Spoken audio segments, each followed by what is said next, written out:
Thank you. Okay. Can you hear me? Perfect. Long day. How many have had a couple of ideas so far? Just a couple? Okay. Well, we're going to have a pretty nice 90 minutes here. And the reason I say that is because what I've developed and what I've been working on for 25 years now is a process that I call the breakthrough DNA process. And it's 8 profit activators that you can trigger in your business right now.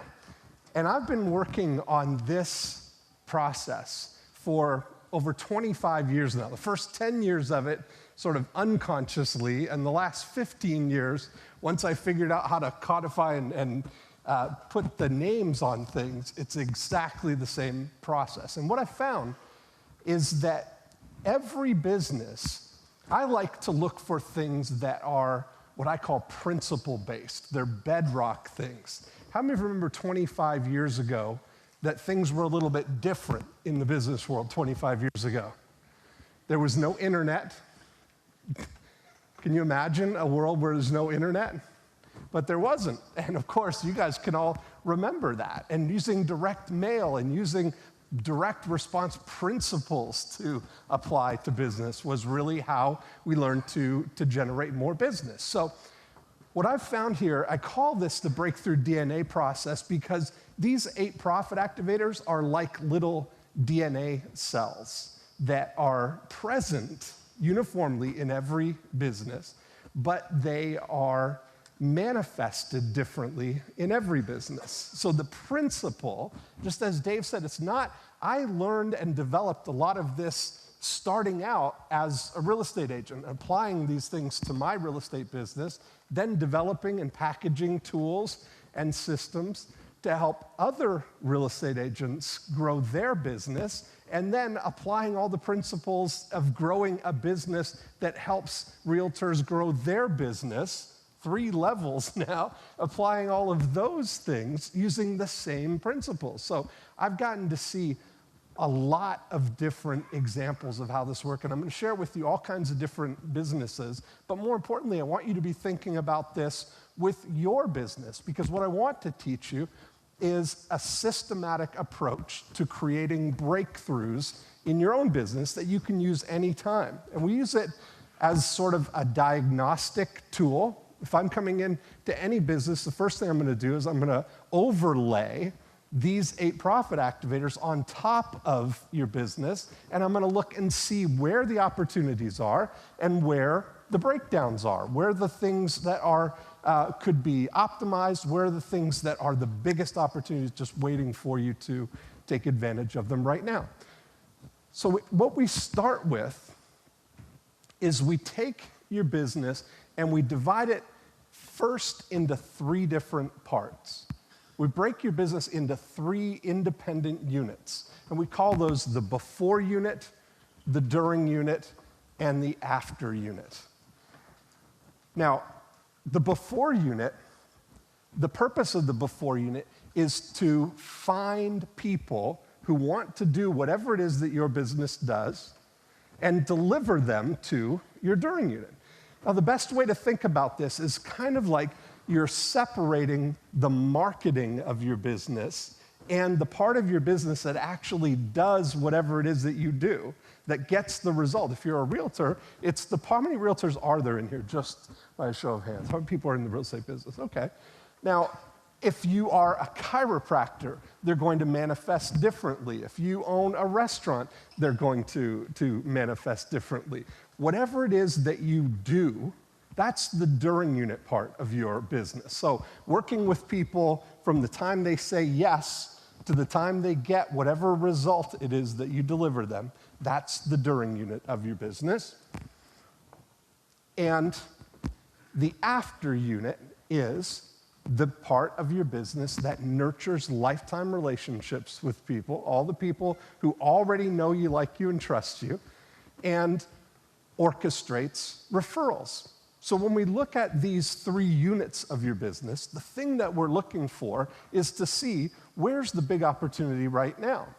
You know, can you imagine how easy any one of those three businesses on its own would be. If all you had to do was market your business to find people who want to do whatever it is you do, that would be a pretty easy business. If all you had to do was work with the people who are ready now and ready to go, who want to do, to find a house or to sell their house or to work with you to do whatever your business does, whatever that is, if all you had to do was deliver that result and you had a never-ending stream of people who were ready to go right now, that would be a great business. And if all you had to do was nurture lifetime relationships with the people who already know you, like you, trust you, it would be a very easy business as well. But where all the difficulty comes, all the frustration, is in trying to juggle all three of them. That's where the complexity lies. And if you've ever seen, if you're trying to implement things in an already successful business, if you've got teams, if you've got people who work with you, employees in your business, has anybody noticed that sometimes it's a little difficult to get people to change and do something a little bit different? You guys notice that too in your businesses? That the thing that this does is that people are always going to default to the during unit of the business when they're under stress or when there's a time crunch. You know, the during unit always expands to fill the time available.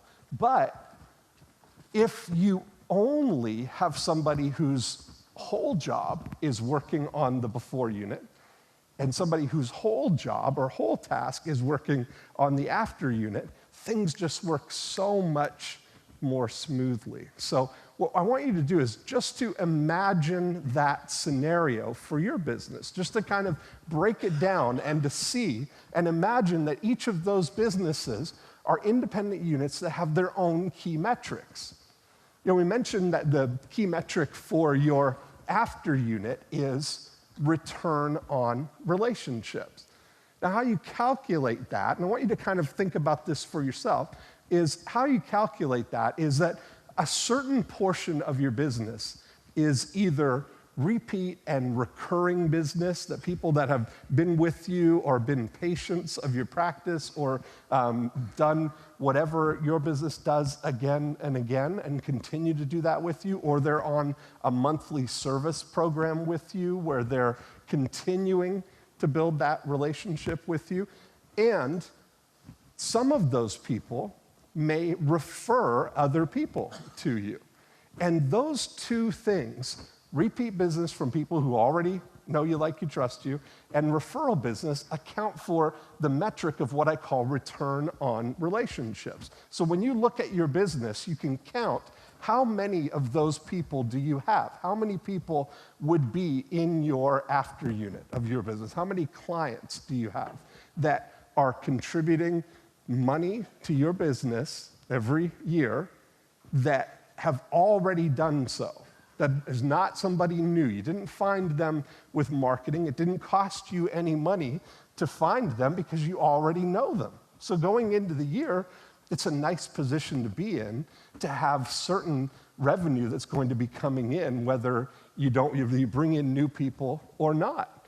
Now, the metric that can really move this needle is orchestrating referrals. If you look at it and you think about the number of people that you have and the number of people who are referred to your business, that number is some percentage of your business. One of the magic percentage that we look for realtors, I'll give you the example there, is most people, if you're in a personal service business like real estate, know about 150 people on a personal basis, that they would recognize them if they saw them at the grocery store and they would stop and have a conversation with them. They mostly know people that way. Now, what we look for in that situation is to manage that relationship portfolio. And you'll hear me talk about a lot of these things as financial terms, that I'm looking at them as an asset. This is an asset that you have in your business. If you've already been in business and you have people who are paying you money every month, or people who have paid you money and will continue to pay you money, that is an asset. If you've developed relationships with people who maybe haven't yet paid you money, but you would hope that if they had a need that they would, that is an asset that you have. So we're looking to manage that asset for the best possible yield. So for our real estate example, we're looking to manage that 150-person portfolio for a 20% annual yield. Now, what does that mean? That means that if you know or have 150 people and you're managing that for a 20% annual yield, we're looking for 30 transactions to come by repeat and referral from your business right now. And that's a very manageable number. That's a number that I've seen that reached again and again and again. But if you're looking at your business, the frequency of how often transactions happen is going to make a difference. So we want to look at and adjust the metrics for you to see what would be a reasonable stretch goal, or what would be the highest possible goal for you in your after unit that people would refer or do more business with you. There's big, big, big opportunities in your after unit. In your during unit, the metric that we look at is to look at your transaction value. Now, the during unit starts from the time somebody says, yes, I'd like to buy a home and I'd like to work with you, or I'd like to have you help me fix my back, or I'd like to have you build my deck, or I'd like to work with you to achieve this result, whatever that result is. From the moment you start till the moment you finish is your during unit. It's the actual delivery portion of your business, the time that you're actually working with somebody. Now, it may take a long time. It may be, if you're working with somebody to find a house, it may be a couple of months that you're looking at houses. It may be even longer, but they're in that process of looking. And we're going to look at the transaction value. Now, there's a core to that where whatever they do is the core transaction, but where the opportunity is in looking at what are the strategic opportunities that you have. What are the opportunities that you have that because you're doing business with somebody, there's an opportunity to do more or to raise that transaction value, to offer more help to people, to lower the cost of delivering that service that you're offering to people. All of those things, that's the key metric that we're looking at here, and the goal is to raise it. And so when we're looking at your transaction value, what I'm looking for is, are there things that we can do along that experience that will add to the experience, but will also add more revenue? And we'll talk a little bit more about those. And then in your before unit, the metric is the cost of acquisition. That's the overall thing that we're looking for in your before unit, is how much does it cost you, and how much can you cheerfully afford to pay to acquire a new customer? See, when we start thinking about your before unit like this, just think this thought for a second. If there were such a business that existed that you could send a fax or send an email to them, the Acme Prospect Vending Company, and you could send in an order form and say, this is how many new clients I would like, this is when I would like them, and this is how much I can cheerfully pay for them, and you could send that in and it was done, how great would that be? I mean, that's the opportunity that you have, but you can't write that letter until you know how much you can afford to pay and how much it costs you right now. Every one of you has a before unit, You have a during unit, you have an after unit, whether you're consciously aware of it or not. If I came in and overlaid this on your business, it's there. Right now, you're spending some amount of money to get new clients, whatever that number is. Right now, every time you go through a transaction with somebody, it's yielding so much. Every time that you look at your after unit, all the relationships, you are getting a return on those relationships, whether you know it or not. So our goal is to make it so that we're doing this in a conscious way. Now, I like, once we get you to think about these numbers, is to get you to think bigger. And this gentleman right here, Gamal Aziz. Has anybody heard of Gamal Aziz? Do you know who he is? No, I read this article. You know how when you are exposed to things and they're a vector changer for you? You know, when you get an idea on such a deep level that it changes the way that you think about things and you have an immediate return on that thought or that lesson? Well, Gamal Aziz is the former CEO of the MGM Grand in Las Vegas, the MGM Grand Hotel. And he developed a method of working that he calls working backwards. And what he does is he looks at all of the components of a business. He goes into the MGM Grand, he looks at all of the components, the restaurants, the retail, the hotel, the gaming, the shows, the entertainment, all of those things. He breaks them down, he looks at them, lays them all out, and his number one question is, how high is high? What's the most that this could do? If everything was optimized, what's the most that we could do? So he started with the restaurants. And he looks at their restaurant. They had a restaurant, Gatsby's, that was doing $2 million a year, profitable. If you're looking for incremental improvements, it would be a thing that you wouldn't look at and say, we really need to get that under control. It was a profitable restaurant. But he knew from standing in the lobby at the entrance to the MGM Grand, he knew night after night he would sit there and he would watch people getting into taxis and he would ask them, where are you going? And they say, we're going to Nobu, or we're going to Spago, or we're going to wherever they were going. They were leaving the MGM to go somewhere else. Now, this is the largest hotel in the world, and people are leaving to go somewhere else. He classified them as a dormitory. That's really what they were when he got there. And he knew that with all of the people that they had there, with all of the notoriety of Las Vegas, if they had a celebrity chef and a high-end restaurant, that they could be doing at least double or more what they're doing in that same amount of space. So he went to the board. He said, you know that profitable restaurant that we've got? Here's what I want to do. I want to tear it right out. And I want to put in a new restaurant. I want to partner with Michael Mina, and I want to build a restaurant called Nob Hill. Has anybody been to Nob Hill? Nice, really great restaurant. Celebrity chef, gets all kinds of great clientele. Now they're doing, instead of $2 million, they're doing $6 million in the same amount of space. They took their flagship restaurant, the Brown Derby, I think it was called, and they took out the restaurant, went from $8 million to $16 million in the same amount of space.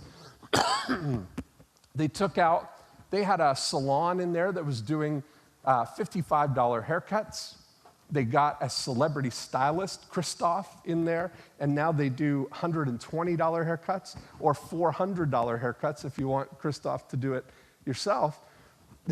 But what he does, the lesson here, the thought, is that he looks at every component of the business and he says, how much could we be doing if we were focused on the right thing? And he books that as a loss.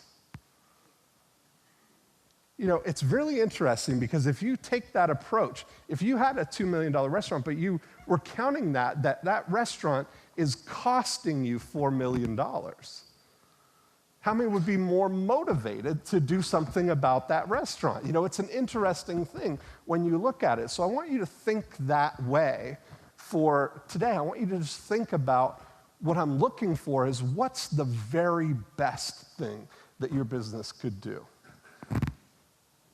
Peter Drucker very famously said business has only two functions, marketing and innovation. Marketing, innovation produce results. Everything else is an expense.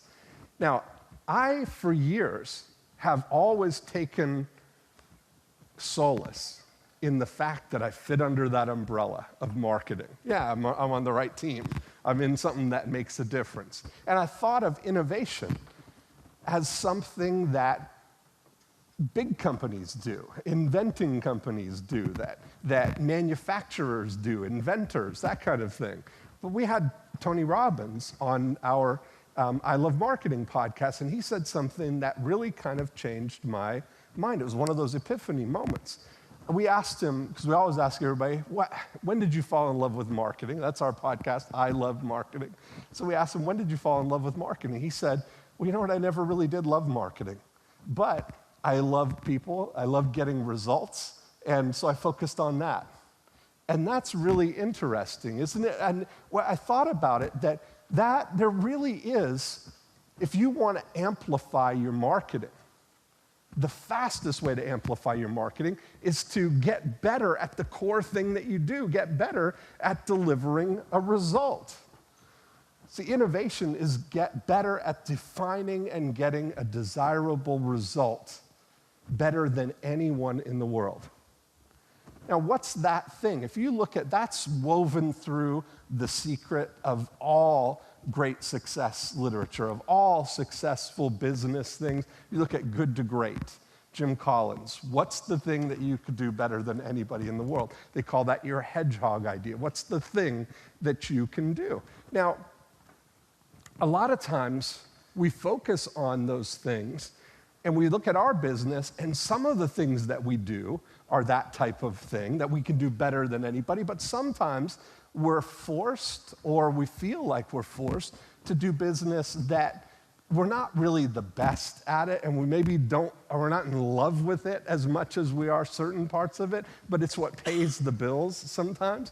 But imagine if you really focused yourself on doing only the things that are your highest value, the things that you could do better than anybody. And this is a very clarifying question, and I want you to really take this seriously, to ask yourself, what would you do if you only got paid when your client gets a result? Now, I call that a clarifying question because, and you don't have to ask it out loud, just say it to yourself silently at first, because when you first start asking it, it might be a terrifying question to say, well, boy, if we only got paid if they got the result, then boy, we might be in trouble. Or we might, and there's ways to kind of look at this. I want you to just bring an awareness around it, and you start to say to yourself, okay, well, if I was only going to get paid when my client gets the result, then I'm looking at this, and you might think, well,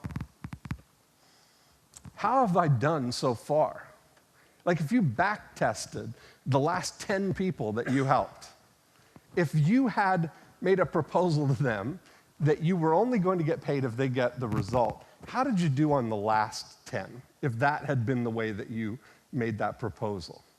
And it's kind of an interesting thing because sometimes you say, well, sometimes we kind of comfort ourselves, right? And I did this too, and I'm saying, I'm sharing with you a transformation story here, that if you're thinking, if you're in the education business, how many people teach other people how to do something that's going to result in them getting more business? Raise your hands high, just so I can see that. Okay. So a lot of times we take solace in saying, okay, well, everything is there for them. I can't do it for them. I can't take the responsibility for them. They just need to do it. If they really wanted to do it, they could do it. Everything is there for them to get the result. And we kind of comfort ourselves by shifting the blame onto them. And that's really what we're doing. We're kind of shifting the blame on them because we've done everything to make our product great. But when we really think about it, what would we do if we were only going to get paid if they get the result? Now, the first thing, and a lot of times, the hidden thing, the value of this is that the first thing that you get to do is raise your prices, probably by a lot.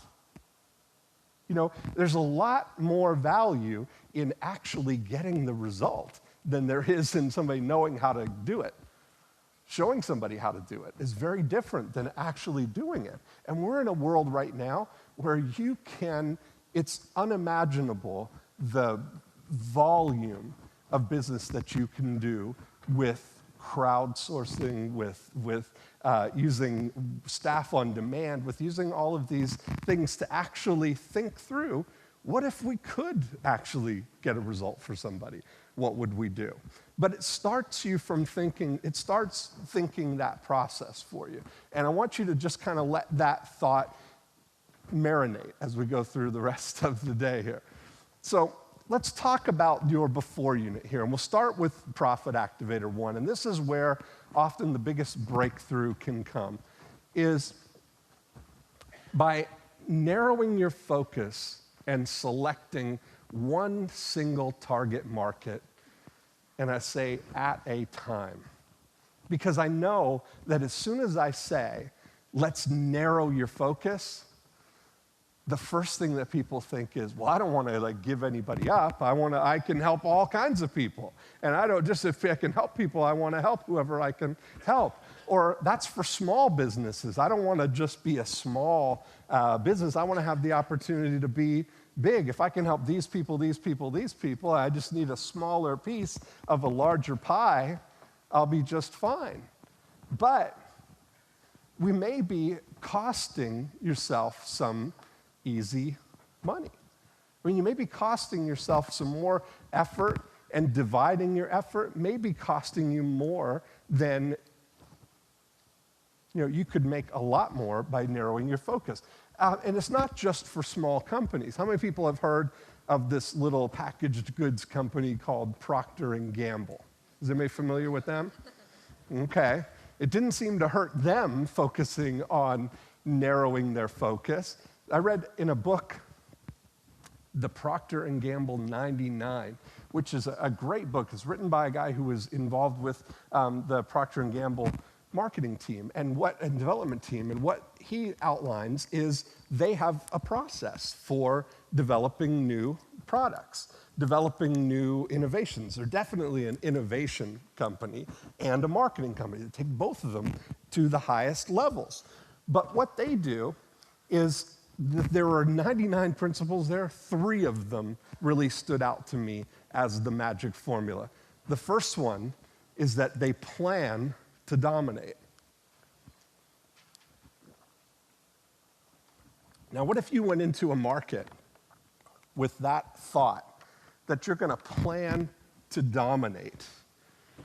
You can't even say those words without changing your physiology, can you? I mean, to say it, plan to dominate, that makes you feel strong in a way, right? It feels good to go in and dominate something, and dominate they do. I mean, they go in, they have 23 individual billion-dollar brands. 23 brands that do over $1 billion a year in sales. Now, their next principle that they use is to build the very best product from the customer's perspective. That's the innovation part. That's the part where if something is going to get the result better than another ingredient or another thing, they're not looking to cut corners. They're not looking to cut back on the ingredients. What they're looking to do is what's going to get the very best result. What's going to help us get this result better than any other brand can do. And then they treat each brand as its own business unit. So Procter & Gamble is the overriding umbrella. They've got all of these things, but they're never doing it at the expense of letting the laggers kind of ride the coattails of being a Procter & Gamble product. Every one of them is individual, and they've got their own teams for all of the products that they have. So if you think about this for yourself, now, let's bring it to any type of business. Let's say a commercial photographer business. Now, what most commercial photographers, and commercial photographer could be a metaphor for any type of business that wants to cast as wide a net as they possibly can, what they might do, if you could imagine their Yellow Pages ad, what would it be? Or an ad in a magazine, they would have their name probably, their commercial photography, and they might have a bullet list of all the different types of commercial photography they do, events and products and packaging and all of those things. But what would it look like if they narrowed their focus? Let's say that your business packages something in a bottle, and you came across a photographer at WeShootBottles.com. What do you think they do there? There's what we do, bottles. We shoot bottles, lots and lots of bottles. Now, you might think, well, yeah, but aren't they missing out? But there's nothing stopping them from opening another website. We shoot cans. What do? They shoot lots and lots of cans. Now, let me ask you something. Is the fundamental process of what they do changed in shooting bottles versus shooting cans?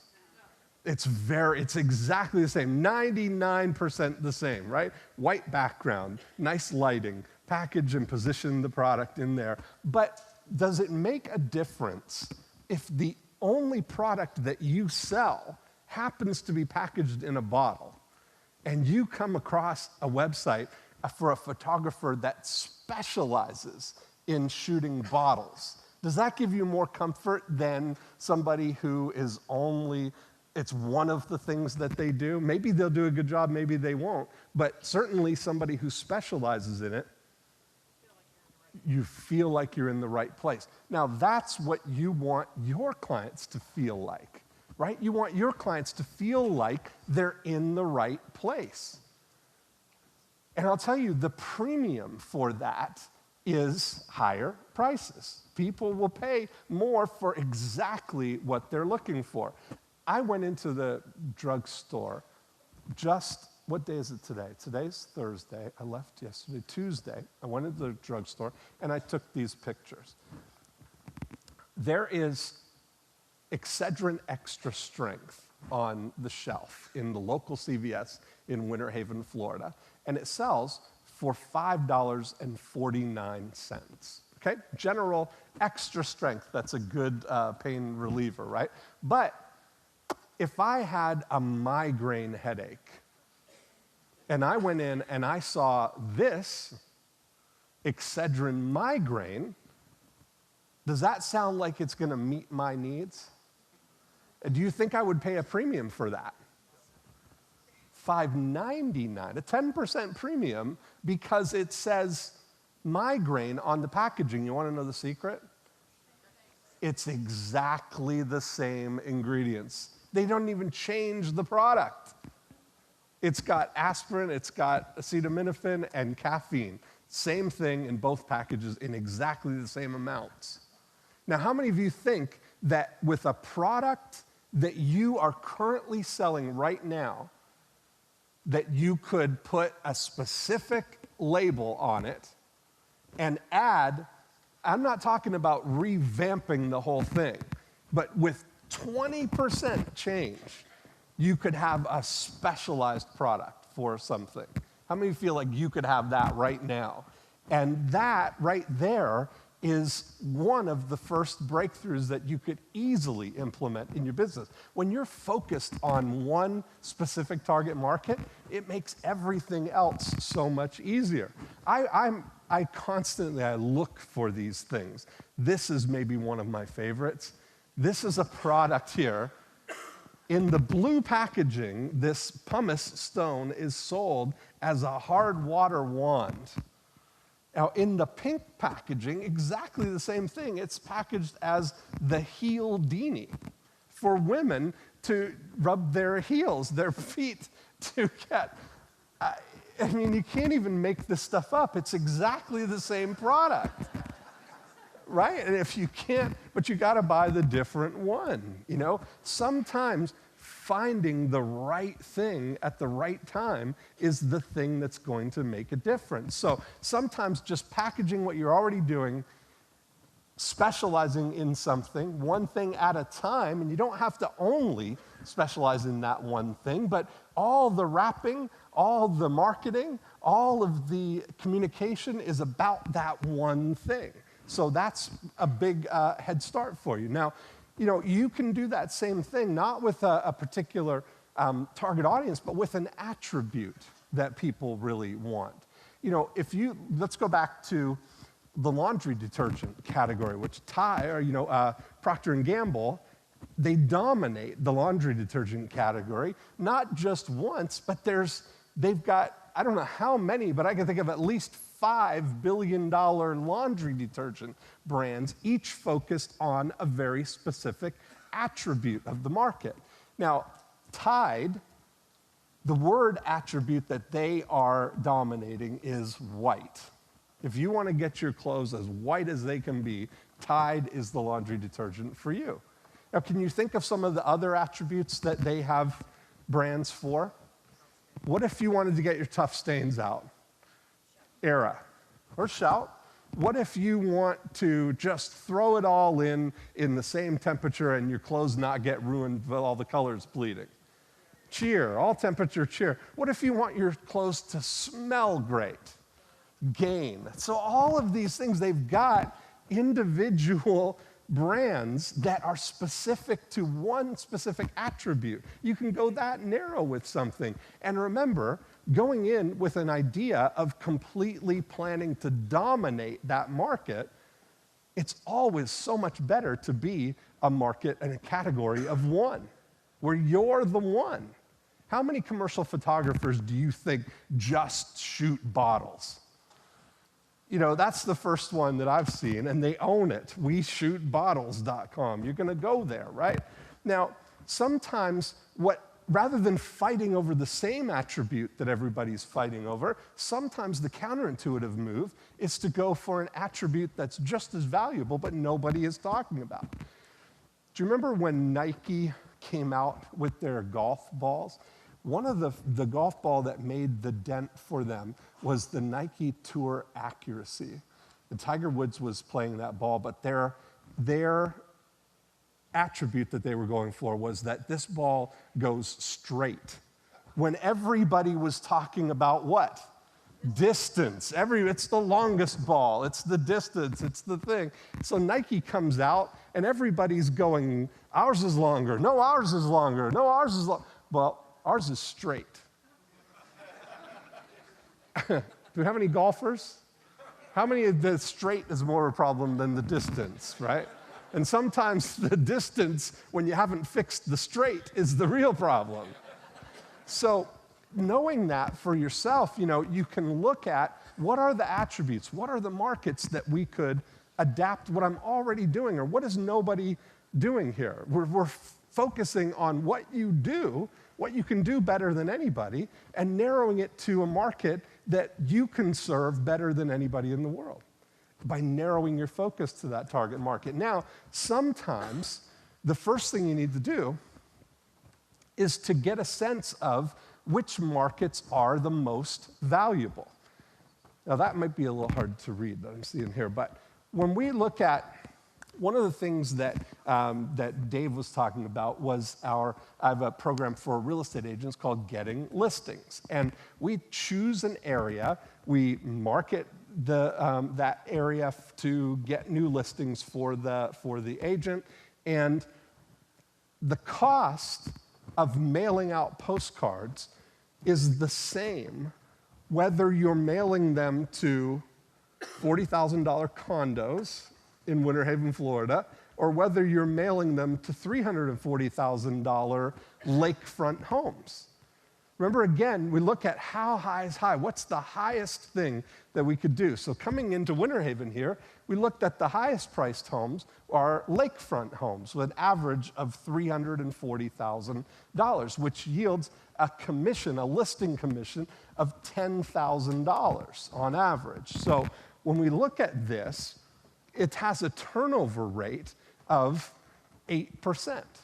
So when we look at 80 homes sold in the 12 months when we did prior to doing the research here. So out of 2,000 lakefront homes, 80 of them sold in the previous 12 months, which would have a total yield of $800,000 if you got all of it. Remember, we're taking Gamal Aziz's approach to this and saying, if all the conditions laid out, what's the total yield of this? How high is high? If we got every lakefront listing in Winter Haven, it could be $800,000. Now, you take that same thing and we apply it to the condo owners, and it has double the turnover rate, has 8% turnover rate, 160 of them sold in the last 12 months with an average sale price of $40,000.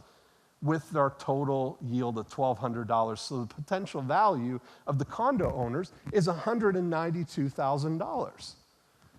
So if it costs you the same amount of money, the psychology is the same, the offer is the same, yet by choosing this target market, you've got the potential to get nearly 5 times more for the same amount of work. Which target market would you choose? Now, it's the same thing with your situation. If you look at all of the different products that you have, the different services that you offer, the different people that you serve, some of them are going to be worth more money than others. Right? It's Dan Kennedy's whole idea of marketing to the affluent. You might as well market to the affluent because they've got all the money and they have the needs too, right? And that's the great thing is we can change and we can move on a dime.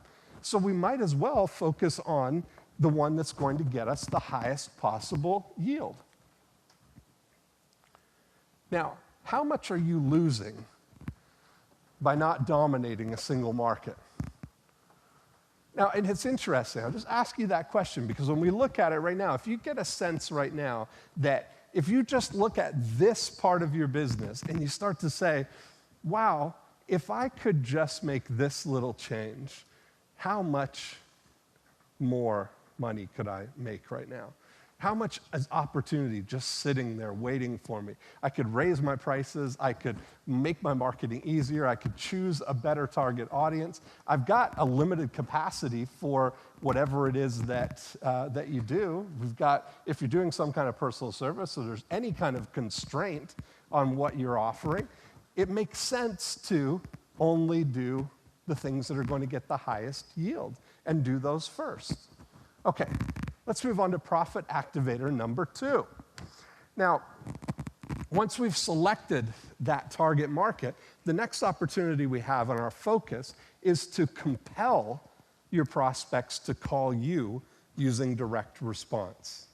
Now, I'm in the right room for people who are in love with direct response. Everybody knows the value of that. A lot of times when you're speaking to people, they don't know that direct response is the thing to do. If you look in the newspapers, in the magazines, in your mailbox, there's very little evidence that anybody knows about direct response. I mean, and I've been studying this and I avidly look for it. And over 25 years, I very rarely see it, but when I do, I get all excited. Does anybody get all excited when you look at the junk mail and something actually looks like it's doing a good job? Or you see one in a magazine? I mean, you get a little giddy and you kind of go into analysis mode and you're like, I see what they're doing there, right? You feel like an insider, but when was the last time you actually saw something? It's very rare. So we want to do this, and we want to do it in a way that is compelling our prospects. And I bolded that word compel because there's a difference between convincing somebody to call you and compelling somebody to call you. Do you sense the difference right away? And a lot of times what people try and do is they use their advertising to try and convince people to call you. And there's a place for convincing, but it's not in your initial lead generation. It's in the next profit activator, which is profit activator number 3. But for this one, we're drawing a hard line. I want to separate between convincing and compelling. You've heard that. Well, let me ask you this way. Do you ever get a sense that something's going on, even with your best intentions, that something is going on in your mind that gives you the impression that you're not really consciously calling the shots? Has anybody had that experience? You find yourself buying something, you find yourself doing something that your conscious mind has somehow been overridden, and you're compelled to actually do this. And that's for all of us. We're always saying that we may think that our conscious, logical brain is in control, but it's really our mouse brain that's running the whole show. That's the primary things that we're looking for. So I start with that as our premise here, that if we imagine this is who we're marketing to is the mouse brain of our prospects here. And if you think about it, a mouse has a pretty simple life. They come pre-programmed with 2 prime directives. Number 1, get cheese. Number 2, avoid cats. That's pretty much, unless you want to add in make babies. So 3 things: get cheese, avoid cats, make babies. That's the 3 things that a mouse comes pre-programmed with. But for our purposes, we'll focus on just these 2. Now, if we look at it, what is a mouse most attracted to? They're attracted to cheese, the good stuff. We're all attracted to the metaphoric cheese in our life. We want the good things, and we want to avoid the bad things. We want to avoid losing money. We want to avoid being taken advantage of. We want to avoid physical harm. We want to avoid being embarrassed. We want to avoid looking stupid, any of those things. So we want to avoid being sold. Nobody wants to be sold anything. So as soon as you tap into that, you don't have to convince a mouse to try some cheese. If there's some cheese on the other side of that wall, that mouse is going to chew right through it somehow to get to the cheese. But the moment that it senses whiskers, it's going to run the other way because it's going to live to get some other cheese the other day. So they want the good things, but as soon as they sense that there's any sort of danger in this, or that I'm going to get ripped off, or I'm not sure about this, the tendency is to run away. So we want to focus on the cheese, the good things that they're going to get. So these are the things that your prospects are already looking at. Now, I'd say this, that I've found kind of a third perspective on the way that I approach the offers that I make for people to generate leads. Now, when we look at it, that typically the evolution is when people first start advertising, their first thought is, I got to get my name out there, right? So they run ads, they take the spotlight, they shine it on them, and they say, Dean Jackson, top realtor, call Dean and start packing, all of these things that are going to get my name out there and make me famous, right? Now, the next evolution of that is once they discover direct response, they kind of shine the light now on their prospects. Thinking of selling your home? Find out how much your house is worth for free over the phone. All these things that are now, find the 7 deadly mistakes. All of these things that were, focused on the prospect now, but doing it in sort of an interrogative way, right? Where they're shining the spotlight on them, but doing it in a way that makes them feel a little bit uncomfortable, that they have to reveal something about themselves to identify with this. Now, the elegant solution, the way to do this without activating that, is to activate a third position for your spotlight and to come around behind your prospect and shine the spotlight over their shoulder and shine the light on what they're already looking for. on what they're interested in and doing it in a way that they're not revealing themselves. If somebody is thinking about, this was an example we did in the UK. In the UK, when people retire, they get their pensions and they get the money and they're responsible for managing it now. They can take a distribution or put it in annuities, which is typically what most people do.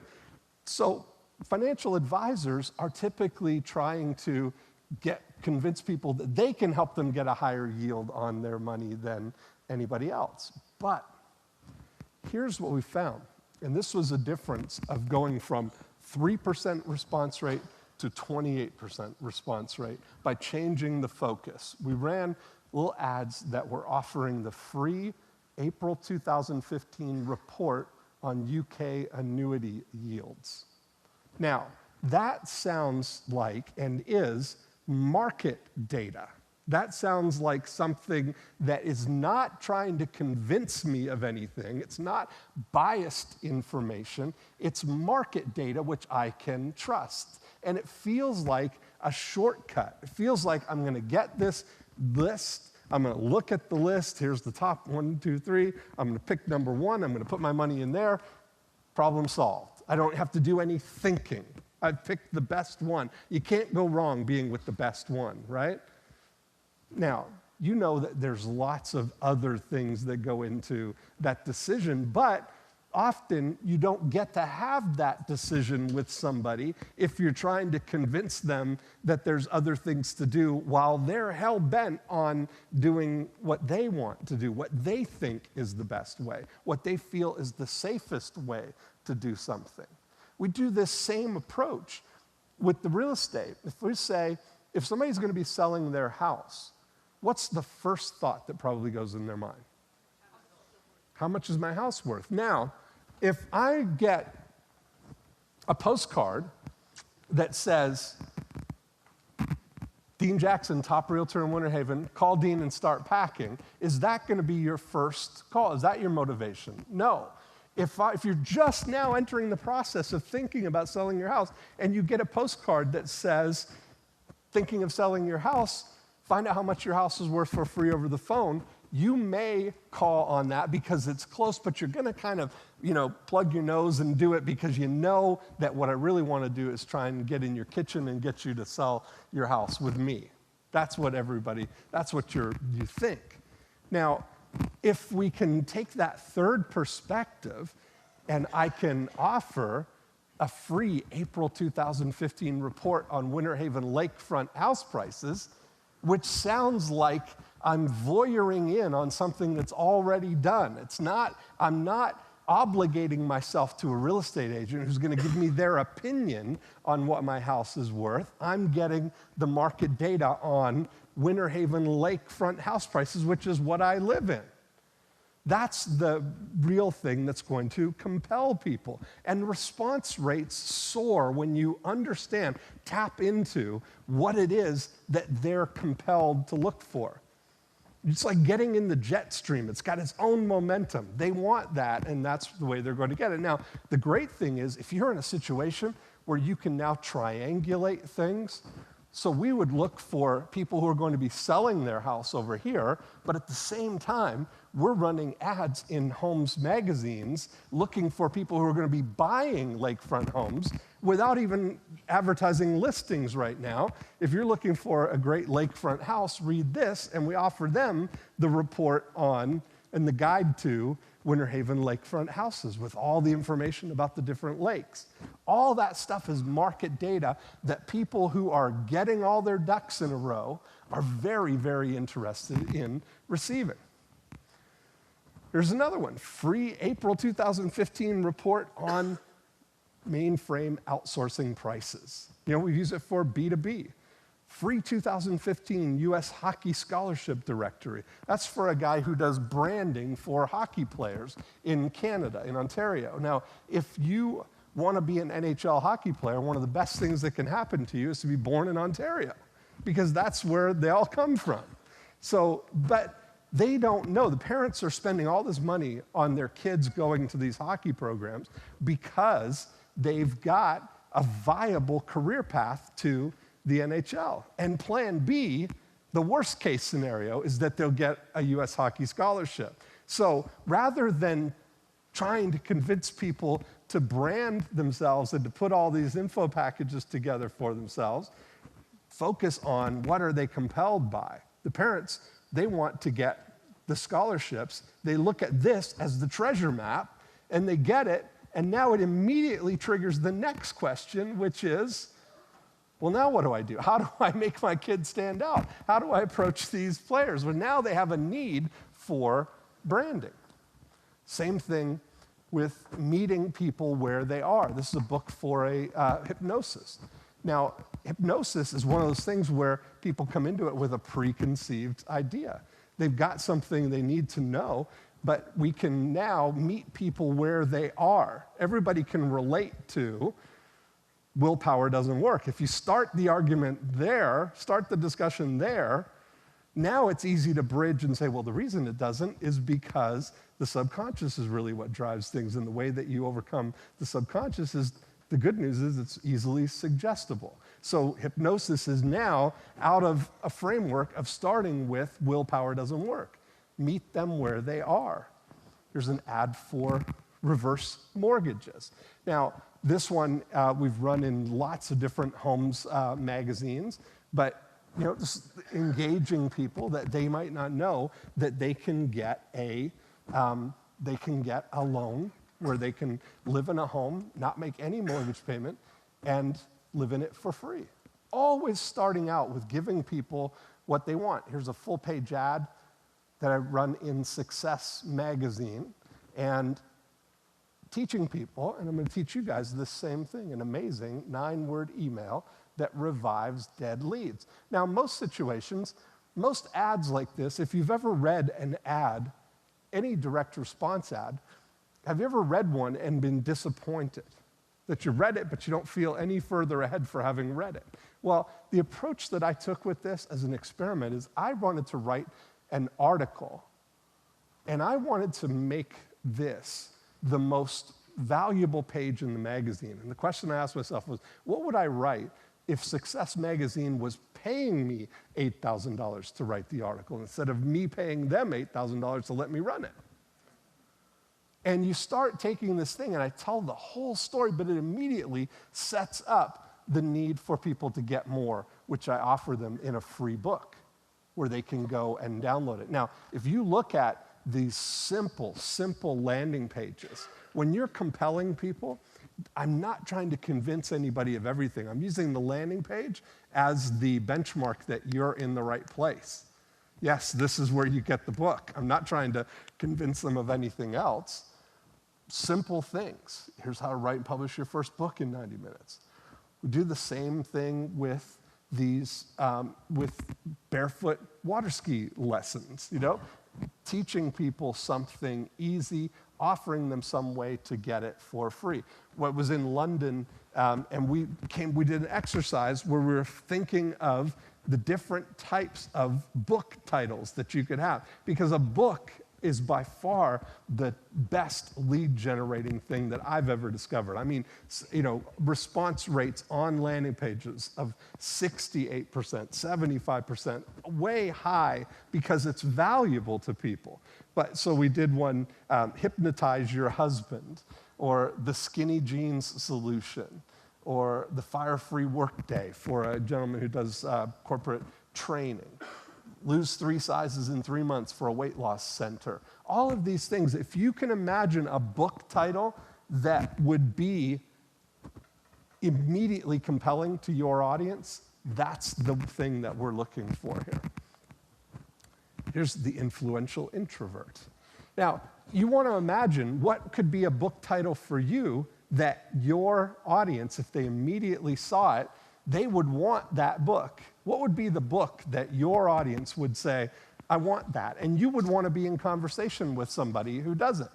And that's where we're separating that line of now that all I'm doing is I'm compelling them to go and leave their name and their email address at the highest possible rate. so that now I get as many leads as I possibly can, as many conversation opportunities as I can for the money that we're spending to get in front of those people, right? We get the most response by giving them what they want, putting my needs second, because now that I've got their email address, I have access to what has got to be the greatest, the single best marketing tool on the planet, which is email. Because you can immediately engage with somebody on a one-to-one basis. Of all the things that have come and gone since 1995 or 6, when the internet first got started, the constant thing has been email. It's always the way that we primarily communicate, and that's going to continue on. Profit Activator 3 is patiently and systematically educate and motivate your prospects until they're ready to buy now. I like that little pre-programming there, until they're ready to buy now. One of the things that we want to look at is, what is the portfolio value? I can't go back, ladies, it continues. What is the portfolio value of 100 leads today? Now, when we look at this, if you take this in the term of, if you generate 100 leads today, how much is that worth to your business? We talk about metrics, but is that something that you know or track or keep track of? You know, is that a number that you know, what is the value of it? You know, when we look at it, one of the things that we want to understand is, how, in general, do leads convert? You know, there was a study, when I first started studying lead management, and at a, on a really deep level, there are companies that corporately do just this, manage inquiries for corporations and do all these kind of things.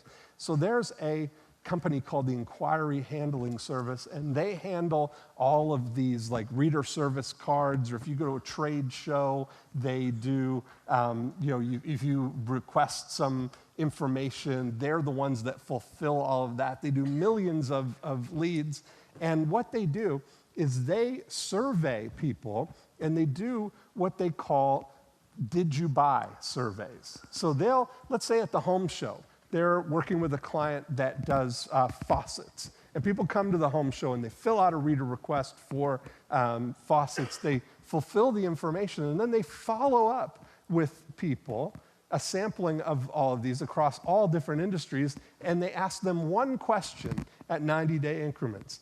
Hey, you were at the home show, you inquired about faucets. Have you bought any faucets?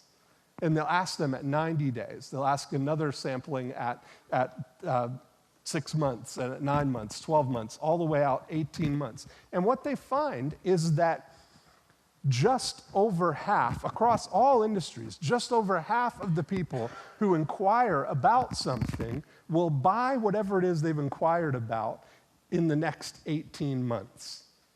But here's what they find, is that 15% of them will do it in the first 90 days, and 85% are more than 90 days away. Now, does that sound interesting to you? Because what we're so often accustomed to in internet marketing world especially is that we are accustomed to that we run people and we get them to buy right now, and if they're not going to buy right now, they're not good leads, right? So we're costing ourselves this. If we look at your bundle of leads right now and we lay them out on a graph like this, the only two possible outcomes are that they're going to buy or they're not going to buy. Yes or no on the up or down there. And they're going to buy now or they're going to buy later. That's the only options that lay out on that grid. So if we see that 15% of them are in the going to buy now quadrant, but 85%, where's the most value? The most value is lying in that 85%. And the good news is that you can capture that value right now. I mean, you can capture that value by, well, how many people have been in business for more than 90 days? Yeah, and have you been generating leads or having conversations with people who haven't yet bought anything? Yeah, so you're sitting on a gold mine. you could be sitting on a gold mine literally right now. Now, one of the things that we do is I track everything like this. This is for one of our real estate clients. We have a company that does websites for realtors, and we track everything for their first year. Because remember when I said about what would you do if you only got paid if they get the result? I took that really seriously, and I know that we're able to get the results. So I start tracking and proving it and looking at seeing what's happening. And by monitoring all of this, the red lines across the bottom are the amount of money that they spent on AdWords to drive traffic to the website. The green dots are the commissions that they earned over the course of the year from that group. The lagging yellow dots are how long somebody first opted in before they bought. So you go back and you look that this is just the first year there, and you look at every one of them, see that lagging indicator that the more and more value that is the longer that they've been on the list. So we've done numbers like this and run that out for 2 years, and what we find is that if you generate 100 leads today, that when you look at what happened with those 100 leads of the one that did buy, 55% bought this year, and 45% bought the next year, the same leads. So you look at your value in the long term of these is tremendous. And that's where we come to the amazing 9-word email that revives dead leads. Now, if we look at this, if you've got people who came in and inquired about something all that time ago, 90 days or more, and you just send them a quick email, Jason, are you still looking for a house in Georgetown? You'll be amazed what actually happens. You'll be amazed at what happens. If you send this out, you send it and people will respond because the mind cannot handle an unsolved mystery, right? Your temptation is going to be to finish and solve the mystery. If you're saying, I'm going to urge you, don't add anything to this. Do it just like this, because you're going to be tempted to say, are you still looking for a house in Georgetown? Because if you are, I got this new one over here, blah, blah, blah. And you want to solve it, but you want to keep that mystery alive. You want to keep that mystery alive and focus on doing the thing that's just going to engage you in a dialogue. Remember, we want to only speak to the 5-star prospects. This works for any business. Hi, John. Are you still looking for a yacht? We had one of the guys in my mastermind group sent out a yacht to his yacht prospects. He's under contract right now with somebody who's buying a $120 million custom-built yacht from sending a 9-word email. I'm not kidding. Luba Winter and New Way Beauty has a device that helps people with acne, sends out at 90 days. Hi, Nancy, are you still getting breakouts? You're thinking about them. The magic words, are you still? Which means that you knew that they were at one point. So you have this familiarity, right? Are you still planning a trip to Israel? Hi, Dean, are you still looking for faucets? Are you still looking for stylish motorcycle jeans?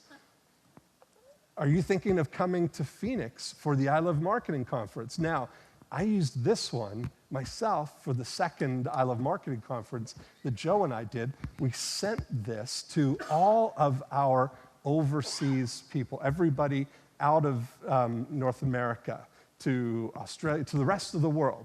And I knew that what would happen is sometimes people would be coming from Europe or the UK or from Australia. We had people from all of those countries come, but I knew that mostly what we'd get back is people saying, oh, I wish I could, but I'm in Australia, or I'm in Belize, or I'm in wherever they are. Namibia, we had people from.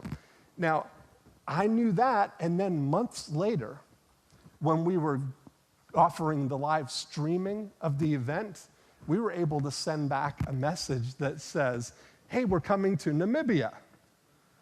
And say, I know you weren't going to be able to make it there, but we're going to be live streaming the event. So we had 500 people at the event, but we had hundreds more streaming from all over the world because of thinking that way, just engaging with people in a simple dialogue.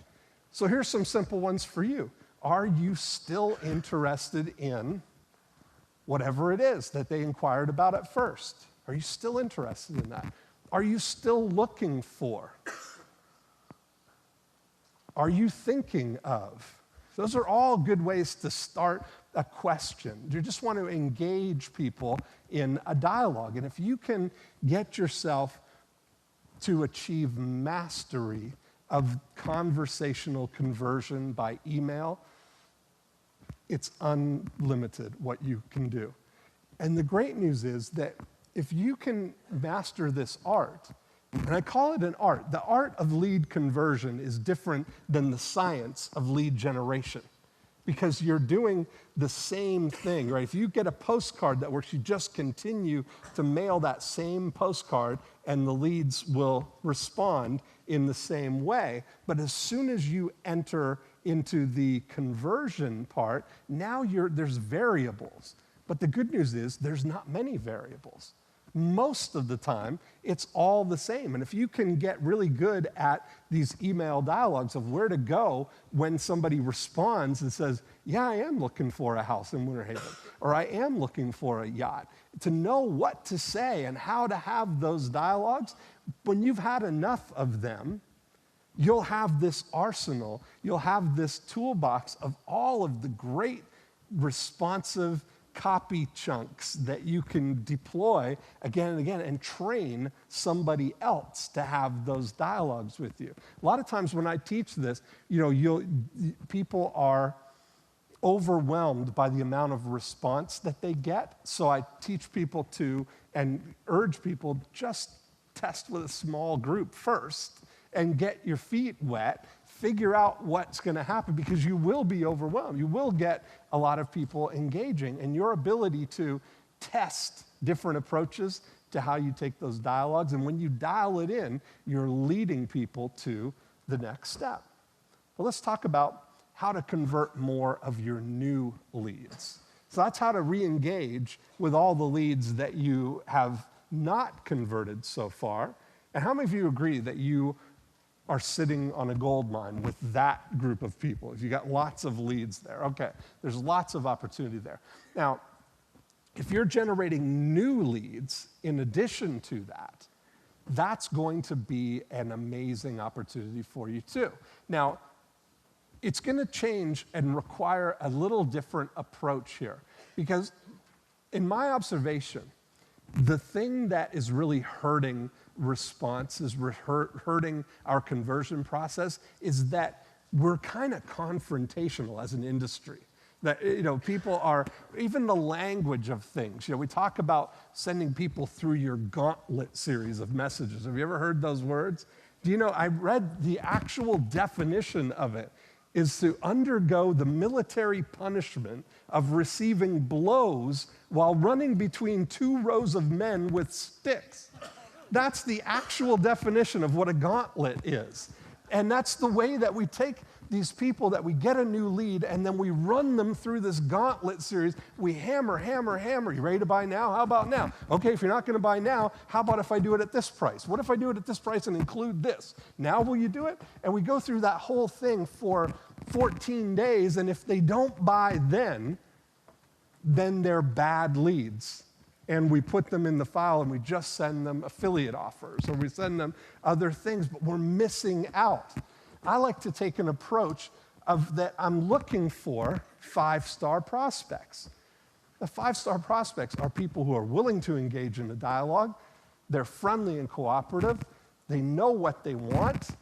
They know when they want it, and they'd like us to help them. All of those things have to be true in order for you to start a relationship with people. So let's start with the first one.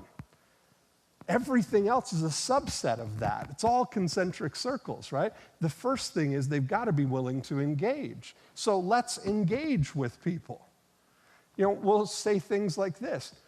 We'll offer a book for people with adult acne called the Adult Acne Handbook. People will come, they'll download the book, we send them an immediate message with the download and all that thing. Then the next day, on top of the message that we already sent them, we send a message that says, "Hi, Dean, welcome aboard. How often do you get breakouts?"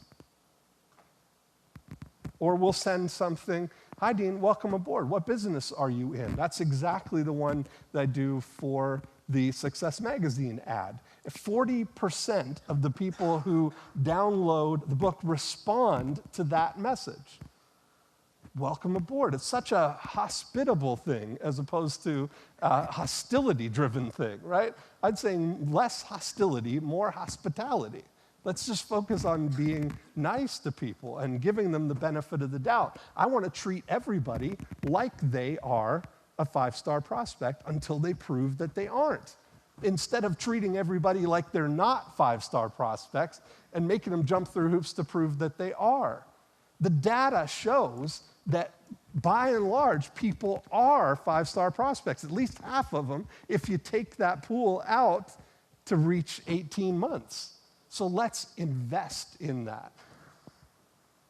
"Hi, Dean, welcome aboard. We use this for our real estate. Are you an investor or are you looking for a house to live in?" "Hi, Dean, welcome aboard. Are you looking to lose fat or gain muscle?" "Hi, Dean, welcome aboard. What kind of bike do you ride?" That's for you saw the motorcycle jeans one. You're still looking for stylish motorcycle jeans. One of the guys in my mastermind as manufacturers, Kevlar-lined jeans that are really stylish. You'd never know they were Kevlar jeans. So he engages with people, "What kind of bike do you ride?" Because he knows that certain types of bikes are a higher probability to be his customer. There's these bikes called cafe racers. I don't know what, they're like throwback bikes, but they're typically guys who want to, they look at things. But those are the kinds of things that when we look at it, you've got so much opportunity there. Now, I've shared with you 3 profit activators. Can you tell that there's a lot more? I'm not even I've just scratched the surface on some of those things, but I made a conscious choice that I wanted to go deeper on really giving you something that you can use for these, but I also want you to really understand that there's so much more to this. I've been doing this for 25 years, and it's my passion. It's the thing that I'm more passionate about than anything. I love cracking marketing codes. I love surrounding myself with people who are that passionate about it and love to do it. So I'd love to continue with you. I'd love for you to put me on your team. I'd love to be able to continue to help stimulate these thoughts with you, give you access to all of the implementation tools that we have for applying the 8 profit activators to your business. And I've got 2 ways that we can do that. I've got 2 programs that are, I'm building a community. They're one-time cost, but we're continuing to gather people. All the people who take the program are continuing to be in contact with us. We've got a Facebook group that I work with of all people all across the world who are applying these 8 profit activators to their businesses. So they're in there. We go through, I talked about an hour and a little bit on just the first 3 profit activators in the actual online program. It's all modular. You can use it as a resource and go back over everything and download the exercises, download the templates for the landing pages, the ads, the email dialogues, word for word things of how we actually do this conversational conversion process. And so there's 8 different modules where I go completely deep for more than an hour on each one of the 8 profit activators and show you the best practices of how to apply those and connect you with a community of people who are applying these all over the world. And you see the examples that we gave. It's so fascinating to see the different types of businesses that these things work for. We have a lady in Canada Kathleen, who does training for dental hygienists. And we used a 9-word email for her. And this is things where you can pick a specific opportunity that you have. She came to a live event, just a small group, and she had a situation where in Canada, all the dental hygienists have to have continuing education, and they're audited to see that they've actually done the continuing education and they have their portfolio up to date. Well, the amazing gift of all of that for her was that all the audit notices are sent on the same day. So on January 28th, or whatever the day is, everybody knows that that's the day they're going to find out whether they're audited. So I had her take her Profit Activator 3 group, all the leads that she had that had not yet bought her portfolio management program that were ongoing clients, and she sent out a message to them on the day that the audit notices came out, and all the message said was, "Hi, Dean, are you being audited this year?" Now, imagine these people, they have a year to get all of their things in order, but if, like most of us, if we're faced with something, we're gonna wait till the last minute to do things. So now they've got to jam and get all of their continuing education done, and they're panicked about it. So people were responding back to her saying, "Oh, yes, I'm being audited. I don't know what to do. I need some help. Tell me what to do." And she's like, it's all these people have been like thrown overboard, and she's yelling out to them, "Is anybody overboard?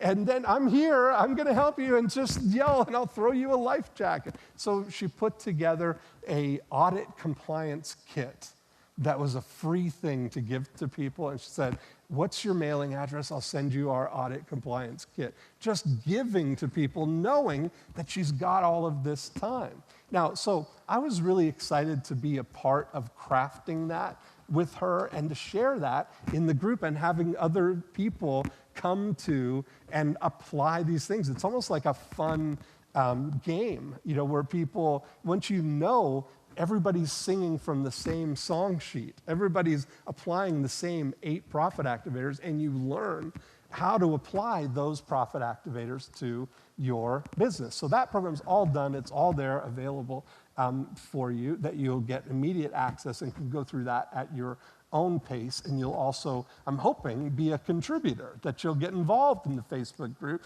that you'll meet the people, that you'll contribute to some of the questions that people have as well. Now, the second part of this, that program sells for $1,500.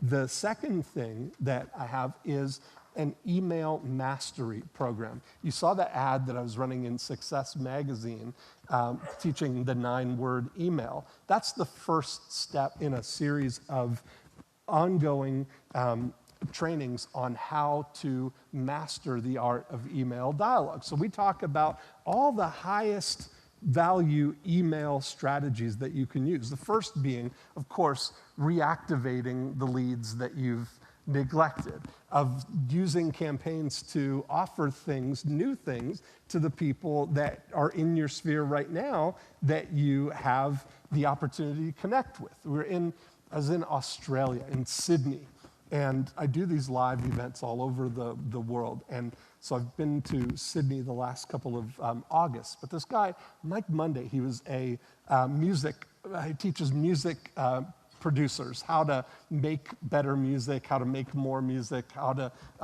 make money, make music their life. And the highest priced thing that he had ever sold them was $97. And he came in with this idea that, well, these guys, they don't have any money. How many of you have that thought, that that's kind of a thing where you kind of prejudge what people have or don't have? But the highest amount of money that I could get him to wrap his mind around charging somebody was $1,000. And I had him go downstairs in the hotel where we were doing the event and put a hold on the boardroom in the room where we were doing it, and to throw his hat over the fence that he was going to do a music mastermind in Sydney. And I had him then separate just his Australian subscribers from his list, and he sent out an email to that list that we wrote right there in the group. I outlined this whole case study actually in the email mastery program. But the whole thing was sending out a message to people saying, hey, Dean, I'm going to be doing a music mastermind in Sydney next month. We're going to spend 2 days going really deep on all of the things that I've been teaching in my Make Music Your Life program, except now we'll have time to really go deep and I'll be able to work with you one-on-one. Would you like to join us? That's it. Right? Just that message out to people. And I had him send it right there while we're in the event, right? On the morning of the second day, push send, off it goes. He was so nervous because, it's like you're throwing your hat over the fence there. You don't know what's going to happen. But luckily, I'd been to that rodeo before. I know exactly what's going to happen. And so people started responding back and saying, oh, that sounds great. What are the details? So he didn't tell them when it was. He didn't tell them how much it was. He's just finding out who is interested in this, right? It goes right back to the whole thing of, have anybody heard AIDA, A-I-D-A, attention, interest, desire, action? That's all the chain that has to happen. He's already got their attention now. Interest is, I'd be interested in that. Now he tells them all of the details, tells them what it is, tells them exactly what they're going to be covering, saying, it would be great if you could come. It's $1,000. I don't need you to do anything right now. Just let me know if you want me to save you a spot. Sends that message out when people respond. And again, very nervous because he thinks, what have I done? These people are never going to do this. Literally moments later, the first one that comes back says, oh, that sounds great. I'm really keen to come to that. I'm going to be getting back, perfect timing. I'm going to be getting back from my holiday, and I'll be able to come right to that. Then getting all these people, oh, that sounds great. I'm in. Or people saying, can I split the $1,000 over a couple of payments? All the people who are interested. And by the end of the third day, he'd filled that event and had enough people to start a second event in Melbourne, all from sending just emails to your herd, as Dan. Have you guys ever heard Dan refer to you guys as his herd? How do you feel about that? I sat here in Cleveland, actually, at one of the summits, and I heard him talk about his general policy on everything is to send the bill to the herd. Have you ever heard him say that? So whatever you want to do, whatever you want to buy, whatever you want to do, I sat there. I wanted to go on a trip to Scotland. And I thought, okay, I'm going to send the bill to the herd. And I created the Getting Listings program from this. This was over 10 years ago now. But I created the Getting Listings program, sent out the email, sold the program before I'd ever created it, and made way more money than I needed to do this amazing trip to Scotland. As a matter of fact, we went 3 years in a row. It became the third annual once-in-a-lifetime golf trip to Scotland. And so it was fantastic, but that's been such an amazing thing. And the skill that lets you literally write your own ticket for anything that you want to do is mastering email communications. So I want to be on your team. I hope we can help you. I'm offering both of those programs, the Breakthrough Blueprint and the Email Mastery Program, for one payment of $1,497. And if you choose the one-pay option, then I will include a subscription, a 12-month subscription to the World's Most Interesting Postcard, which is our referral orchestrating postcard that you'll learn about in the Breakthrough Blueprint program. So I'll include that in there with you, or if you'd prefer to spread out the investment, you can do 3 installments of $597. First one today, and then 30 days and 60 days. So that's what I would love to do with you.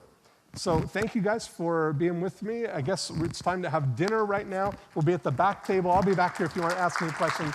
I hope to join you. Thank you.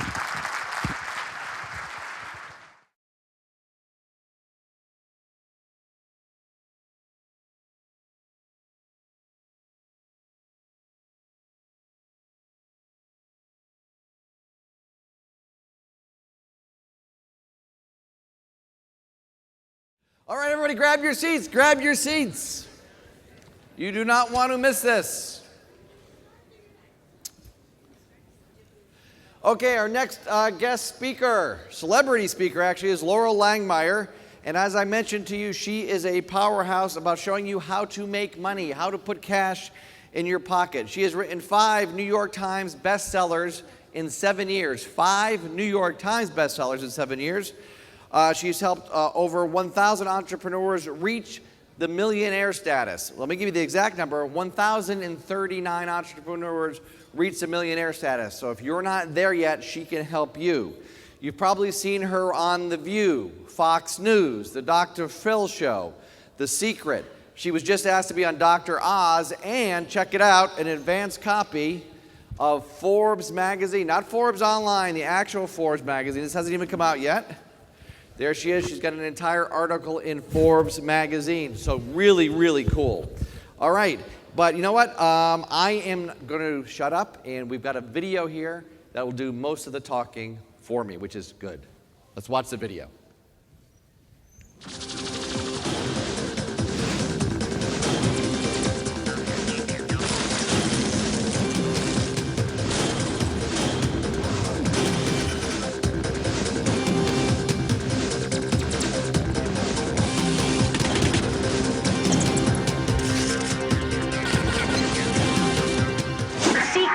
Money is the law of attraction. You take your skills, do what you know, and make some money. I came from the conversation of we can't afford it, don't ask for it, money doesn't grow on trees. And as I went on to college, I really realized that being an entrepreneur is where the money is. I became an entrepreneur and made millions of dollars. And now, money grows everywhere. If I can do it, you can do it. I'm a farm girl from Nebraska. You need to be your own boss to make your own money in your own way. If you want to be a millionaire, get on your feet. And the second is we need your money making money. So we've got to get your assets double-digit returns. So let's make money, get your money making money. Get off your lazy assets. This is CBS 11 News This Morning. And we've been making millionaires. My fastest millionaire is 9 months. Average is 3 to 5 years. So we do it really different than anyone else ever does. New York One, news all evening. Maximizing your 401k, again, is what I call parking and praying. You're parking your money with somebody and praying they're going to do something with it. But millionaires don't leave a lot to chance. It's Hunts and Friends. Most people are focusing on debt. What we want you to focus on is creating more. It isn't as simple as just saying, oh, I want to casually become a millionaire. It's I want to be a millionaire and I'm going to change my choices, my way of living, and really get in action around creating that for myself. On the money. When your annual income becomes your monthly income, you'll know you'll have arrived. And I remember thinking, oh my God, that is so much money. Like, how am I ever going to make that? And now we probably make it every day. This is CBS 2 News This Morning. Everybody knows something like immediately that they could make more money. And I think people make it way too hard. All right, Dr. Phil. Laurel Langmeyer is here. You can run from creditors, but you can't run from your credit score. And I know I bring that back because it's about you being able to get into an apartment or even rent a house. You can't be a casual couch potato if you want to be rich.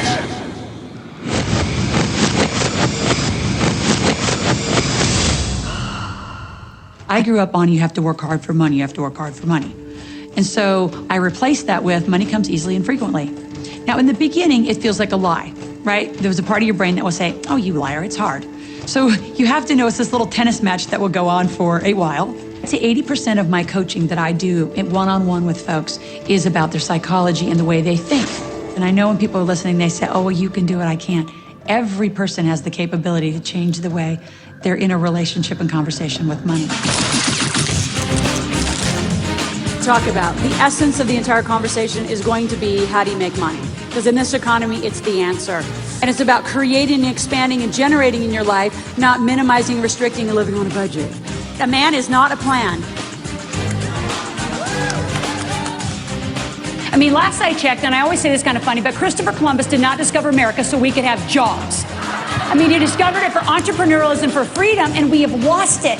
We lost it from, generations have lost it. It is time to bring spirit back. I mean, that's where the money's made. Every wealthy person owns their own company. Laurel Langmeyer has written the book, The Millionaire Maker. The Millionaire Maker. The title refers not only to the book itself, but to its author, Laurel Langmeyer. On the Money sat down with Laurel Langmeyer, author of the new book, Cash Machine for Life, to find out what you need to do to get rich. Laurel is just marvelous. She's funny, she's knowledgeable, she's direct, she knows what she's talking about. Because she's straight, she's focused, she's on point, and she doesn't let you get away with nothing. I'm tired of the Lone Ranger scene. So now I've got my team, my goals, my direction. I'm ready to go. But Laurel taught me how to sell myself. So I've had a huge breakthrough yesterday, and now I feel happy and alive and confident and capable and ready to kick some you know what.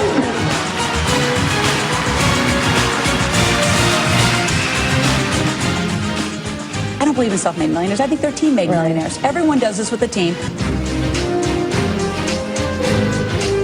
Somebody's already done what you want to do. So go find those companies.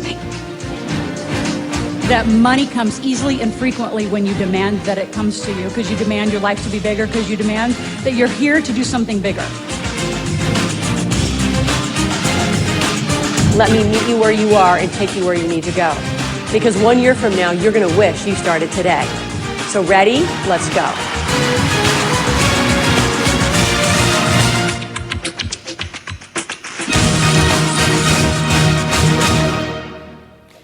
Okay, if you guys are ready to make some money, get on your feet. Let's get on your feet. Come on now.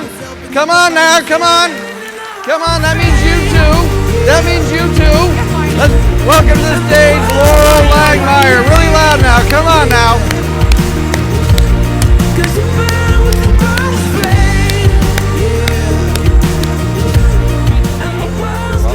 Thank you. All right, how are you? We got to have some energy. Come on. Everybody stand back up if you want to make money. Everybody up. Everybody up. Come on. If you want to stay poor, I'm sure there's a different room you can be in. Everybody up. Come on. Everybody up. Up, up, up. There's still some people sitting down. That means you already want to stay poor. Everybody up. Up, up, up. You don't want to play? Come on. Get up. If you're already seated, then you've already flunked. So how many of you have seen me before? Looks like a pretty new crew. Really? That many? You've seen me like speak on stage or in The Secret or where? Okay, good. All right, so do you know why you're standing? Okay, first of all, I got to frame this. My company's called Live Out Loud. So I'm going to talk to you and you're going to talk back. Is that a deal? Yeah. All right, so how many of you want to get something done really? Like you want to make some money, seriously. Not like hypey money, but like no kidding money. All right, so we're not even halfway through the year, and my question would be, are you on track financially where you wanted to be? Ooh, see, that was like a yes, no, all in one. All right, so how many of you are on track? How many of you are beyond on track? Ooh, okay. How many of you need to ramp up your revenue? And how many of you want to do like a 10 times, 100 times, and none of this little slow stuff? Right? Slow is struggle, isn't it? So you guys ready to play? Full out? I'm sure if you want to be like in the latte factor and boring and restrictive money, there's a different room. But this is the money room, right? You guys are a little quiet. We got to ramp you up. I know. So here's the deal. The reason you're standing is we're going to take a quiz. Before we do that, though, I want you to, and we're going to take some notes. How many of you have actually done what this says on the screen? Say yes and figure out how. How many of you actually live your life like this? You say yes and you figure, as Dan would say, figure shit out. Right? See, a lot of you don't, though. And if you're not on track, I would submit that you're probably got the whole formula reversed. You're trying to figure out how. And not only trying to figure out how, you want a guarantee stamp. Right? You want a guarantee stamp before you actually move. So I want to really introduce you what yes looks like. How many of you heard the interview that Colin and I did? Many of you came up to me and said, was that hot? Oh, I mean, the rest of you have got to hear it. It's so good. Because if you don't start saying yes in your life, you're never going to get what you want. And so we're going to have that conversation. We're going to talk about your wealth mindset a little bit. We're going to talk about how do you make fast cash. How many of you today have an ability to put money in your pocket like right now and actually have made some money? Like every day, no matter what, on or offline, you make money. Every day. How many of you want that every day? How many of you want the ability to be dropped anywhere in the world and within a few hours make some money? That's hot, isn't it? Oh, it's so good. I'm more excited about it than you. And then we're going to talk about just the thing is you're going to start where you are. So what we're going to do right now is we're going to take a quiz. Right? So if you're already seated, you've already flunked, which means you haven't even got up to bat. Right? So stand up. Come on. You get some energy. So here's what we're going to do. How many of you have actually read the Millionaire Maker book? How many of you want to make money every day? How many of you want to be a millionaire in 3 to 5 years? And if you're already a millionaire, at least double, triple that in 3 to 5 years. All right, so you're all going to read my book. I'm the Millionaire Maker, for God's sakes, right? I have the book. So I've done thousands and thousands of millionaires. The video said 600. We need to correct that. We've done thousands. And right now, I wrote this book in 2006. I would say right now, it is easier to create a millionaire in today's economy than any other time in the history of our life, right? So can I just take a quick poll of any millionaires in here? I figured there'd be a bunch. How many of you are cash poor millionaires? Right, which is an investing problem, right? So we got to move your lazy assets. So what we're going to do as you read the book, just a quick clue on how to read it, is you find your financial situation in the book, and then I give a 7-step plan to how to create a millionaire in 3 to 5 years. My fastest millionaire is 152 days, and my average right now is 9 months. So how many want to play? Oh, it's so good. What else would you do? All right, so here we're going to take the quiz, and I'm going to talk to you more about the urgency, because what I find, and I'm more passionate probably now than I've ever been in my time of teaching and serving lives like yourselves, is right now is the greatest economy the world has ever seen. It is, right? And so I would say, are you participating in this generational wealth move, or are you sitting down? How are you participating? Are you investing? I mean, America's a garage sale right now. Money's the cheapest it's ever been. I mean, it is the greatest time to become a millionaire and then sustain it for the rest of your life and generations after. So if you are up for that conversation, that's the one I'm up for. I want to help you make money. I want you to invest it. I want you to stop overpaying taxes, for God's sakes. So let's start with your relationship to money. If you don't feel like you have that yes energy relationship to money, where you say yes, you figure things out, you don't whine about money.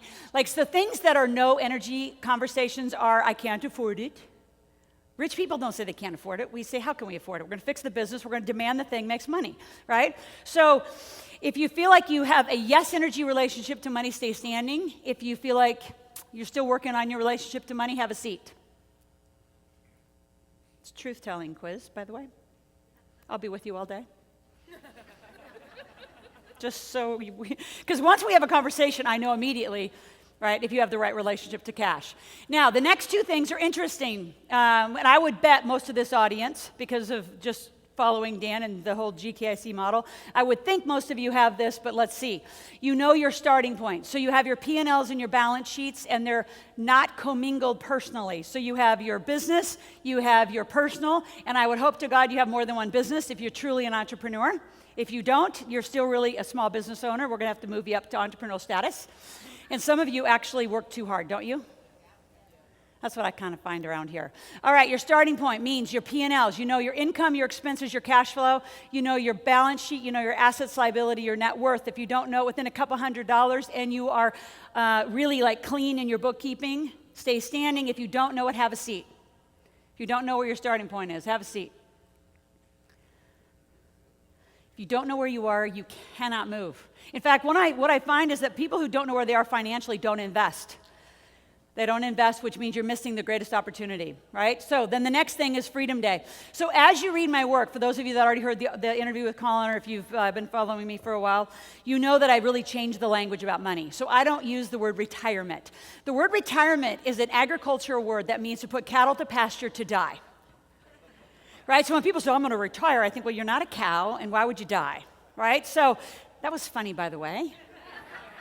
So no retirement goals in here. We have Freedom Day goals. And the other thing that I really am adamant about is that Freedom Day is not attached to any age.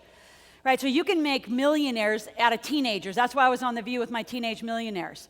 You can take Roth IRAs and create millionaire kids by the time they're 10. I've done it. 10. Isn't that fun? Don't you want your kids to be rich? Well, that's not very many of you. How many of you have kids? How many of you need those kids financially illiterate? If you're going to pass on your wealth, you do. Right? So as you work with me, because I'm going to talk to you about a 3-day workshop you're all going to attend because they're all going to make money. Your teenagers go for free. Once they start with me, they come for free for the rest of their life. Is that hot or what? You got to change these kids, right? But it starts with you. As the parents or the grandparents, you got to figure it out. So Freedom Day is not attached to cash, it's attached to cash flow. Right? If they say cash is king, cash flow's queen. That's funny too. We're going to teach you humor. So, money humor. So, cash flow is more critical than cash. You guys get that? Okay, if you don't understand that, we'll keep having some therapy about that. So, cash flow, how much per month do you need consistently to do what you want because you want, and you can say you have your first Freedom Day goal? Because once you cross that line of one Freedom Day goal, then what happens? Another one, right? And then another one and another one. So, if you don't know your Freedom Day goals, have a seat. And if you do, yell them out so I know what kind of room we got. How much consistently per month do you need to say you're free? 6,000 a month? 8? 25,000? 100? Oh no, we got a way bigger goal than 25. How much? 10? Are there any 20s in the room? 10? Come on, you got to talk to me. 50? What? 25? So somewhere between 2,500 and 25,000. Okay, as you guys really start growing your businesses, 100,000 a month is not going to be obscene to you. Right now, you're like, oh, 100,000 a month. I might not make that in a year. That's easily a monthly goal for this kind of room. Do you guys know that? Do you guys want that? You don't seem very excited about that. God, how many of you actually have fun making money? Like it changes your attitude when you make money. God, it's so good. All right, so once you have, notice where we're going. You have a relationship to money. You know where you are. You know where you're going. And now we got to have a relationship to debt. So if you're in credit card debt, the only reason you're in credit card debt is not because you overspent and didn't live within your means. There's only one reason why people have bad debt. What is it? They didn't earn enough money. So let's put the conversation in the right place. See, there's two conversations in the world. And for a lot of you, you kind of got to pick. And I would have you pick today. There is the occupational way of a 30-year job, a 401k, right? And there are people like Ramsey and Bach and Susie Orman who have that conversation. They are perfect at having you be in a 30-year job. I don't think there's probably a lot of job people in here, are there? No. And the 401ks are probably going away, and the Roth's the way to go. So if you haven't figured all that out, that is an occupational conversation that is dead. And then there's the entrepreneurial conversation, which is about generating, creating, expanding, making a ton of money because you can. So the only reason people are in credit card debt is because they don't know how to make the money to have the life they want. So my job is to help you create more cash and more like fluid cash in your life. Is that a deal? Yeah. That's what we're going to talk about today. You guys up for that? Yeah. Yes or no? You guys are kind of quiet. God, I'm going to make you talk. It's fun. All right, so this question is about, are you willing to go into good debt? Right? Are you willing to go into good debt as you leverage your way to a millionaire? Now, I'm fine if you pay it off later. I'm very practical about that. I think it's great that you pay it off later. But right now, because the prices are so cheap, and it's not just real estate, folks, I just bought a whole franchise. It did $2.8 million net last year. We bought it for $425. We just bought a whole green trees project that reduces carbon emissions 5 times to a redwood. Just bought that project. I bought a pizzeria. I bought a hair salon. I mean, I got so much stuff going on. It's nuts right now. Why? Because people don't know how to run a business in this economy, and they're going bankrupt all day long. Right? So you got to be willing to make the money and leverage it quick to buy a lot of stuff, because then your millionaire status is right there. Does that make sense what we're going to do? If you're unwilling to leverage and go into good debt, for a while, not forever, but on the run up in the next few years, if you're not willing to do it, have a seat. If you don't understand the question, have a seat. Which, I know some of you laugh, but it's a financial literacy question. Some people don't understand the difference in debt. Now, the next thing is, I would assume all of you standing have your own business, right? So raise your hand if you have your own business. By the way, is there anybody here who has a job? Okay, so we'll have 7 minutes of therapy. We'll get you out of your job. Right? You can't, if you don't have fixed potential, you cannot have fixed income. That's just, you cannot say I want financial freedom and be in a fixed income place. It's illegal. So, it's ridiculous, right? So, those of you that have businesses, if you're not incorporated, meaning an LLC, a limited partnership, an S Corp, a C Corp, if you're still a sole proprietor, have a seat. Down you go. Okay, and that could be anywhere between a $50,000 to $100,000 mistake, depending on what state you live in. It's that big, especially now with our lovely tax structure as we turn to the year. Now, the next one is your money needs to make money. So for those of you standing, if you averaged your asset base and your annual average rate of return is not 10% or more, have a seat. Okay, and we got to get off lazy assets. We need to move your assets to double-digit returns. Double digits are everywhere right now. Everywhere right now. All right? So if you notice what we're doing, we have a relationship to money. In every category, you all have to have a relationship to money. The more money you make, the larger your capacity to lead will be. Right? And then you got to know where you are. You got to know where you're going. As you buy more companies, that's all got to stay straight. You're going to leverage your good debt on the way up to millionaire status. We've got to keep the money you make, and you got to get your money making money. You see the whole plan here? Yes or no? Yes. Yep. Is this new to you? So the question really, because I knew it wouldn't be new to you guys, right? I mean, this whole group is very well educated. You have successful businesses, a lot of brick and mortar, I understand. I have brick and mortar too. I'm a huge fan of that. I have my own conference center in Lake Tahoe. I have an office in Sydney, Australia. Like, we play. And I think you guys got to play. The question is, if you know all this, why aren't you playing more? What part of it is not in play? And that's not to beat you up. It's to have you really get to it, right? So the last question, I used to say if you clean your own house, have a seat. But it's really bigger than that.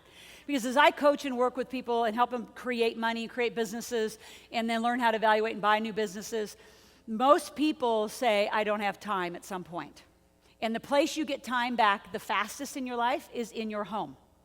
Your home life consumes you, right? So it's not just cleaning, it's cooking, it is helping kids care, it is running errands. I mean, do you think rich people go to the grocery store? No. Not much, right? Do they do everything in their home by themselves? No, they usually hire help. So if you have no home help, have a seat. You have no home help at all. All right, 1, 2, 3, 4, 5, 6, 7, 8, 9, 10, 11, 12, 13. All right, 13 people standing. Give them a hand. They're most on their way to millionaire status. Well done. Well done. All right, go ahead and have a seat. All right, so what did you learn in that? I take a little bit of time with that quiz because I want to teach you a lot about millionaire status. So what did you learn? This would be that part where you talk back to me now. You what? Leverage good debt. You got to know where you are. What else? You got to do a lot of homework. What else? You got to leverage your time.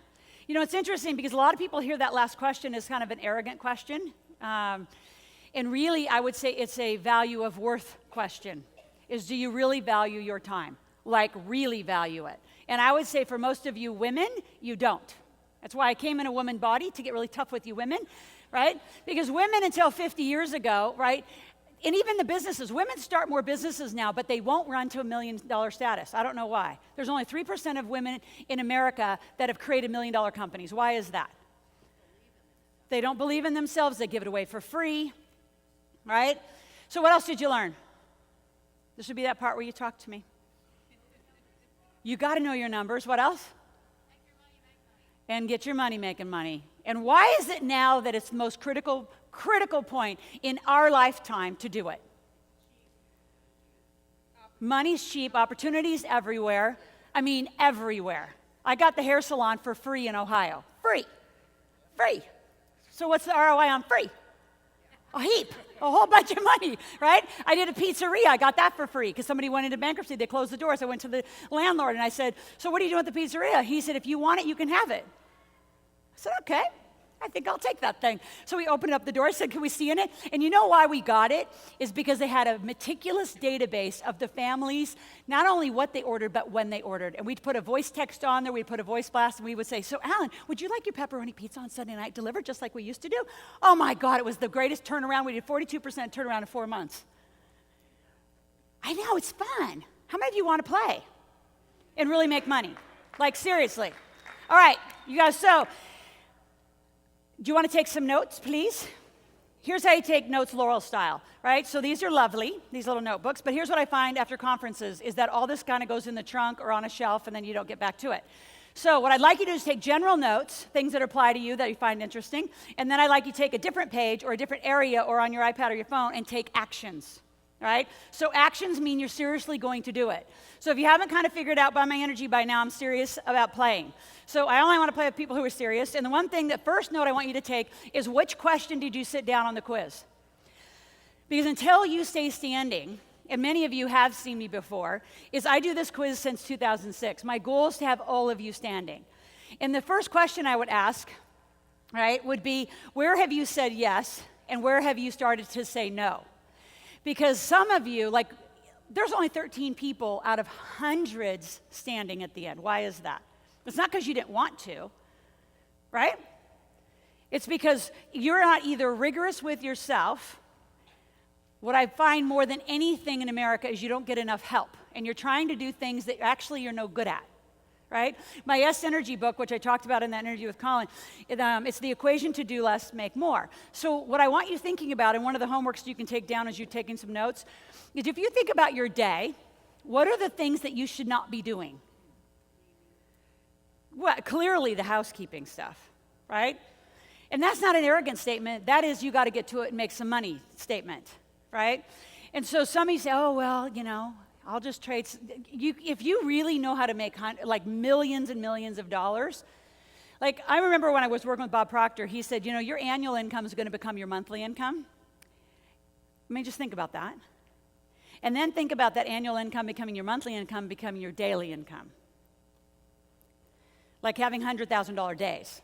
There's not a lot of the room that said they had a $100,000 month. So I think we could go for the month, and then we can go to a day. Wouldn't that be fun? My biggest day was $985,000 in about 2 hours. You guys should track that for yourself. Like, what is your biggest financial day, and what created it, right? So on the activity, like a lot of you, you're doing your own bookkeeping, or you're doing your own websites, or you're trying to do your own copy. And notice that word, say the word try, because you're actually no good at it. Right? And then right behind that, a lot of you say, well, I don't have the money to hire a team. Well, then create some cash. Right? So what we're going to talk about is, how do you create cash? There wasn't a lot of you that raised your hand on whether you create cash every day. Right? Every day, online and offline, you should be making money. And it's interesting, all the online guys who are actually out speaking, because I was in Australia just recently with somebody who was teaching all online stuff, and they said, they even would say that you have to be on and offline. I said, because if you're truly all online, then why are you here?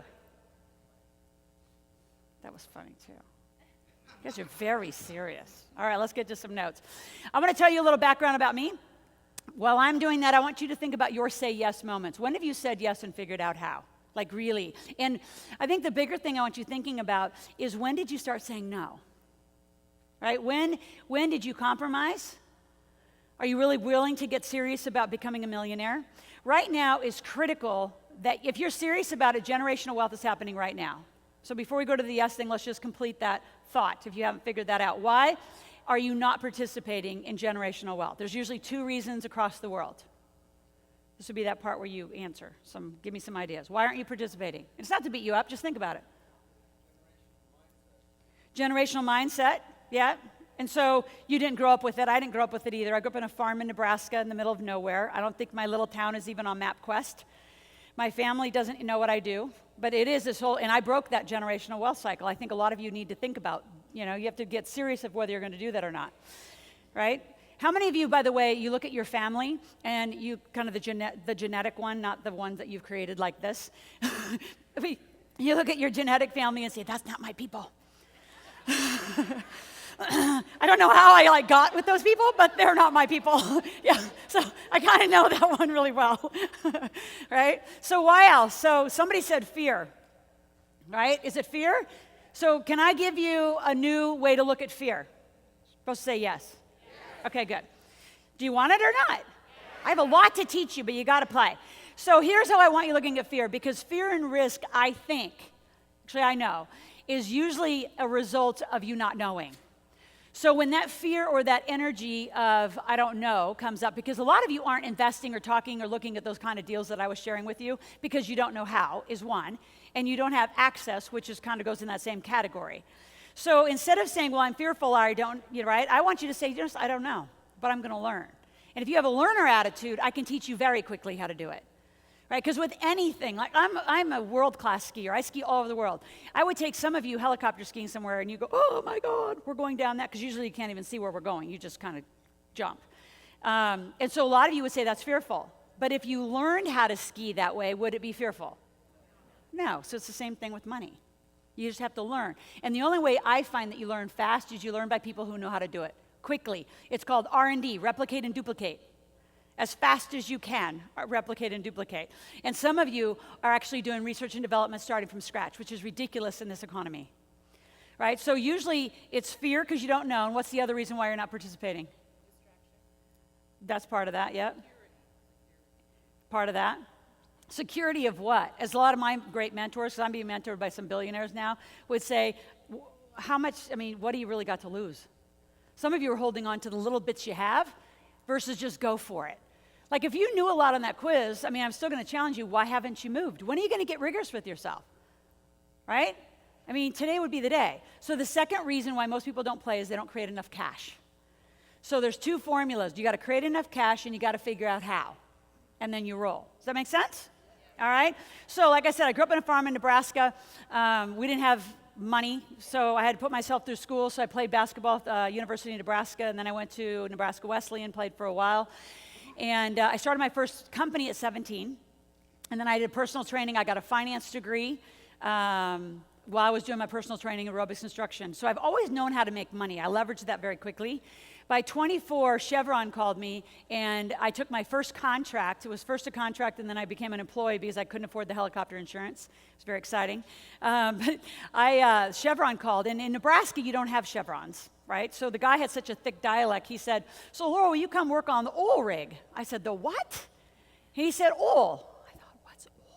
We don't know what oil is. It's not even in the dictionary, oil, And so anyway, so we were flying around in the helicopters, looking at rigs. I've never even been to the Gulf of Mexico. And on the way back in, I remember I'm 24, never even knew any of this world existed. They offered me a contract to build 272 fitness centers on offshore oil rigs. It was millions of dollars that I had to spend doing this whole project. And I remember, and I want you to think about what's the first moment that you've truly said yes? And it could be that you started your business. But my first moment was absolutely, I can do this, right? Now, the truth is it's an engineering project, but they knew that I had the leadership and the sassiness and the guts to lead it. So I want you to think, when's the first time you said yes and figured out how? Because the truth in the formula, so I want you to write that down. I want you to write, say yes and figure out how. Because the truth in the formula is say yes and figure out who knows how.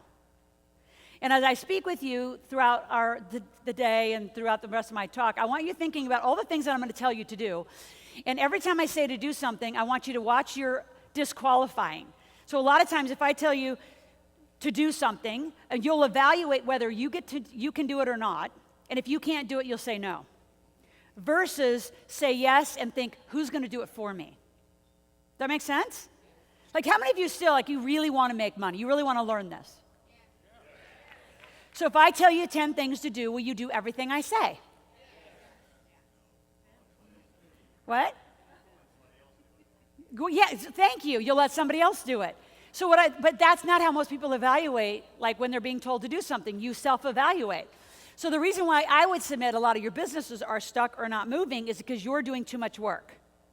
And you're doing stuff that you are no good at. And if you are good at it and you don't want to do it, I'm really good at accounting and finance, I don't want to do it anymore. I hire that, right?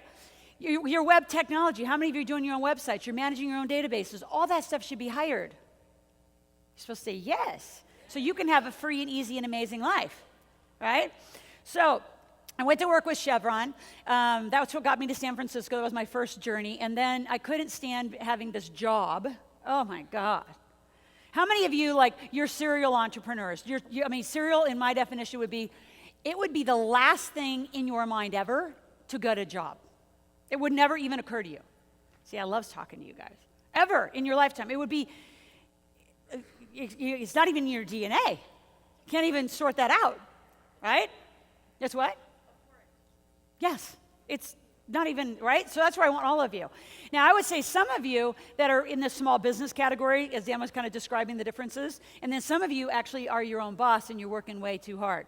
So my goal is to show you a model, I'm going to show it to you just shortly, how to create a business instead of a job. And if you created yourself into a job, how do you untangle that? How do you get yourself out of that? So when it was 1996, I met Robert Kiyosaki and Sharon Lechter. I went to their house in Phoenix. Bob Proctor introduced me to them. And they had just come out with the cash flow game. And they were focused on getting the Rich Dad, Poor Dad book to the bestseller list. And I said, well, what are you going to do with the game? And they said, we're going to put it on the shelf for now. And I said, what if I distribute that game? And Sharon, I'll never forget, she looked at me, she said, do you know how to do that? And I said, absolutely. Absolutely. Because in my mind, I thought, if I can figure out how to do oil rigs and fly around in a helicopter for 3 years, anybody could figure out the game. Like, this is easy compared to rigs. So that's one of my transition, which then got me to quit my job. Now, a lesson I want to share with you about fast cash. So fast cash in my definition, so write this down, because I talk about money in a very different way. Fast cash is daily cash. It's your ability to make money every day. And do you have it? All of you should say yes. You all have the ability. Have you implemented it is a different conversation, right? So in my workshop, I guarantee you money in 3 days, or you get your money back. I'm the only person in the world that will guarantee your ability to create cash. And in fact, most of our classes get it done in 2 days. 2 days, 24 hours to cash. And I'm talking cash. We've had people make $17,000, $41,000 in 2 days, 3 days. Fast cash. Aren't you excited about that? Like you guys, so fast cash is today. You have to put cash in your pocket. And I'm not talking about a contractual order. I'm talking about cash in your pocket, right? Or your ability to run a credit card. Then medium, like middle term cash in your funnel should be money that you could collect tomorrow or within 60 days. So write that down. That's kind of that middle term kind of cash, because your business model should have that. And then long term is money that's after 60 days. So some of you, your whole business model is built on a 60-day or more, right, return to cash. So I want to fix that model. I think every day you should have an ability somehow on and offline to make money. Isn't that fun? And you got to fix it with the right pricing in the offer. So we're going to get to that. So the reason I want to bring that up is because for some of you, you don't have enough stuff to sell, which is part of your business model problem. So I didn't have stuff to sell. I had a lot of experience to sell, and I've done over 1,000 real estate transactions. So from 1996 to 2004, I did over 1,000 real estate transactions internationally. I've done land developments. I did lease options. I did fix and flips, all sorts of stuff. And while I didn't have stuff to sell, I sold somebody else's stuff. So that's the point in there. Some of you need to affiliate more. You need to joint venture more. I was talking to some of the folks at the back of the room, and there's not enough collaboration in your business model. You should be making every day money out of joint ventures. I mean, we do 6 figures easy a month just out of joint ventures. Other people doing all the work. Isn't that fun? That's why I get a ski, right?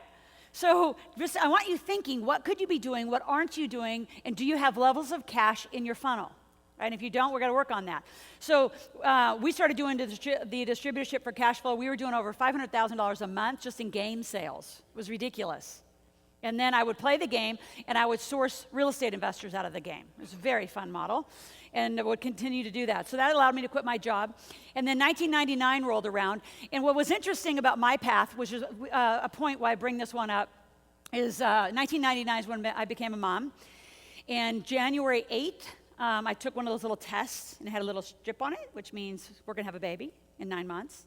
The challenge was that I was going to have a baby, and he didn't want to have a baby. So I knew the minute, like right away when I was pregnant, that I'd be a single mom. So I was at that moment, like many of you, you knew how to make money. Like I always have known how to make money, but I was messing around. I was skiing a lot. I mean, all over the world. I've skied tons of places. I was playing, but I wasn't a millionaire yet. So I would say, for those of you that are not millionaire, or if you're not a cash-rich millionaire, is we're probably meeting at the same time where I was in 1999. The difference is that I had a timeline called 9 months, right? So I called somebody 20 years my senior, and I think this is where a lot of you, I would say, I mean, clearly you're part of the GKIC, and you work with Dan personally, many of you, I have too. But do you have enough mentors and coaches in the area that you want to grow? And do you constantly change them up? So I called somebody 20 years my senior, and I said, we got to go. And he said, well, what do we got to do? We've already been doing deals together. I said, no, I have 9 months. I said, in fact, I want to do this in 6 months. He said, you want to do what? I said, well, I'm going to have a baby in 9 months. He about fell down. He said, how did that happen? I said, I think we all know. That's really not the question. The question is, how fast do I get all of this together and become a millionaire? So here's what I want you to write down. This is a whole piece of work that I do that's probably very distinctively different. Is how many of you feel like you have a lot of the pieces to the puzzle we're talking about? Like you have a lot of the pieces. So is it that the sequence is off? And this is what I would submit, that your sequence is off. Sequence means, so write down sequencing. It's a word, you've all heard the word, but I use that word rigorously in my coaching and my work. Because sequencing is you do the right thing at the right time for growth. And I would bet a lot of you, if you just adjusted the dials a little bit, 5, 10, 20% in a lot of areas, you would be moving so fast. Wouldn't you agree? I mean, you're probably not that far off, but something's off if it's not working. And it could be team, it could be taxes, it could be that your marketing's off, it could be that your sales system. I don't know what it is for any of you yet, but that's the work we're gonna do. That's the work I do the most, which is sequencing for fast cash. Like fast, quick. Isn't that fun? You just don't look very excited. Do you still wanna make money? Do you know making money's easy? Ah, that was an interesting drop off.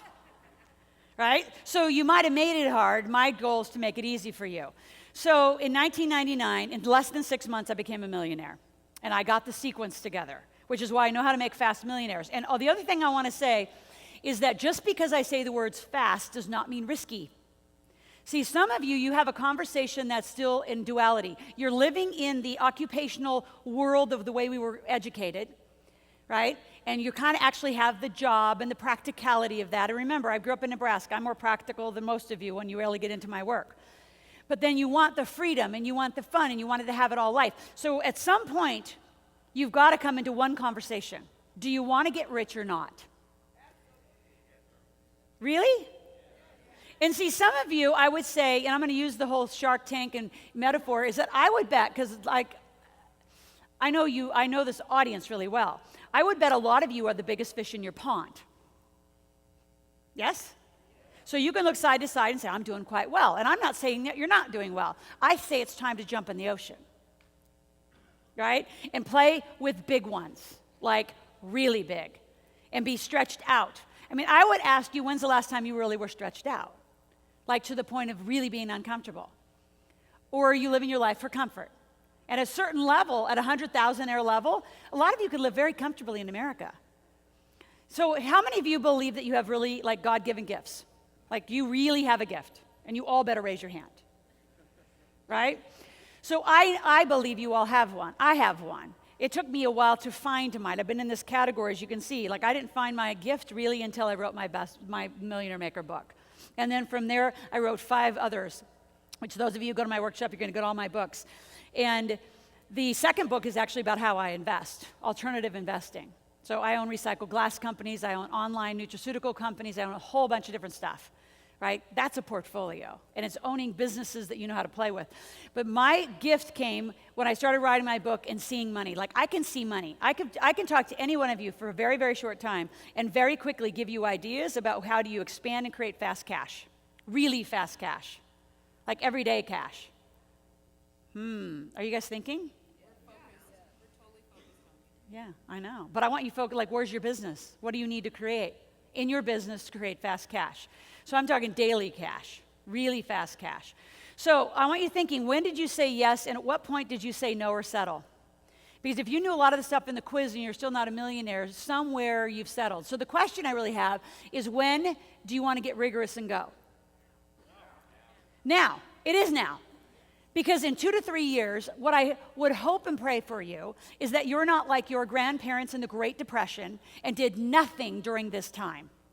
That is the urgency that you have. In 2 to 3 years, we will not have this economy. We're going to have inflation at some point, right? The money's going to cost more. God forbid America ever figures this out. America, I travel all over the world. I'm going to Africa in a few weeks and launching my work down there. So I'm following the Covey model around and licensing my work into the world. We're in Japan, we're in Indonesia, Malaysia, India, Africa, Australia, New Zealand.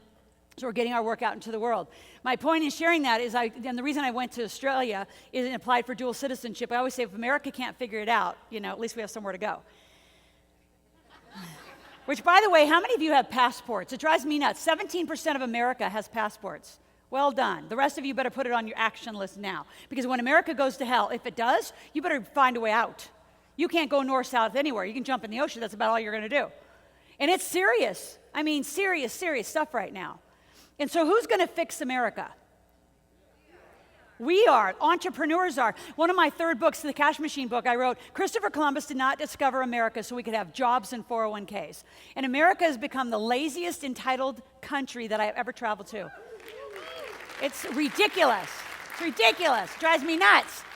Like, I literally take Australians to America to buy real estate faster than my entire American database buys real estate. And then, you know what America's going to do? They're going to sit and bitch and whine 5 years from now why other countries own us. Because you sat on your ass the whole time.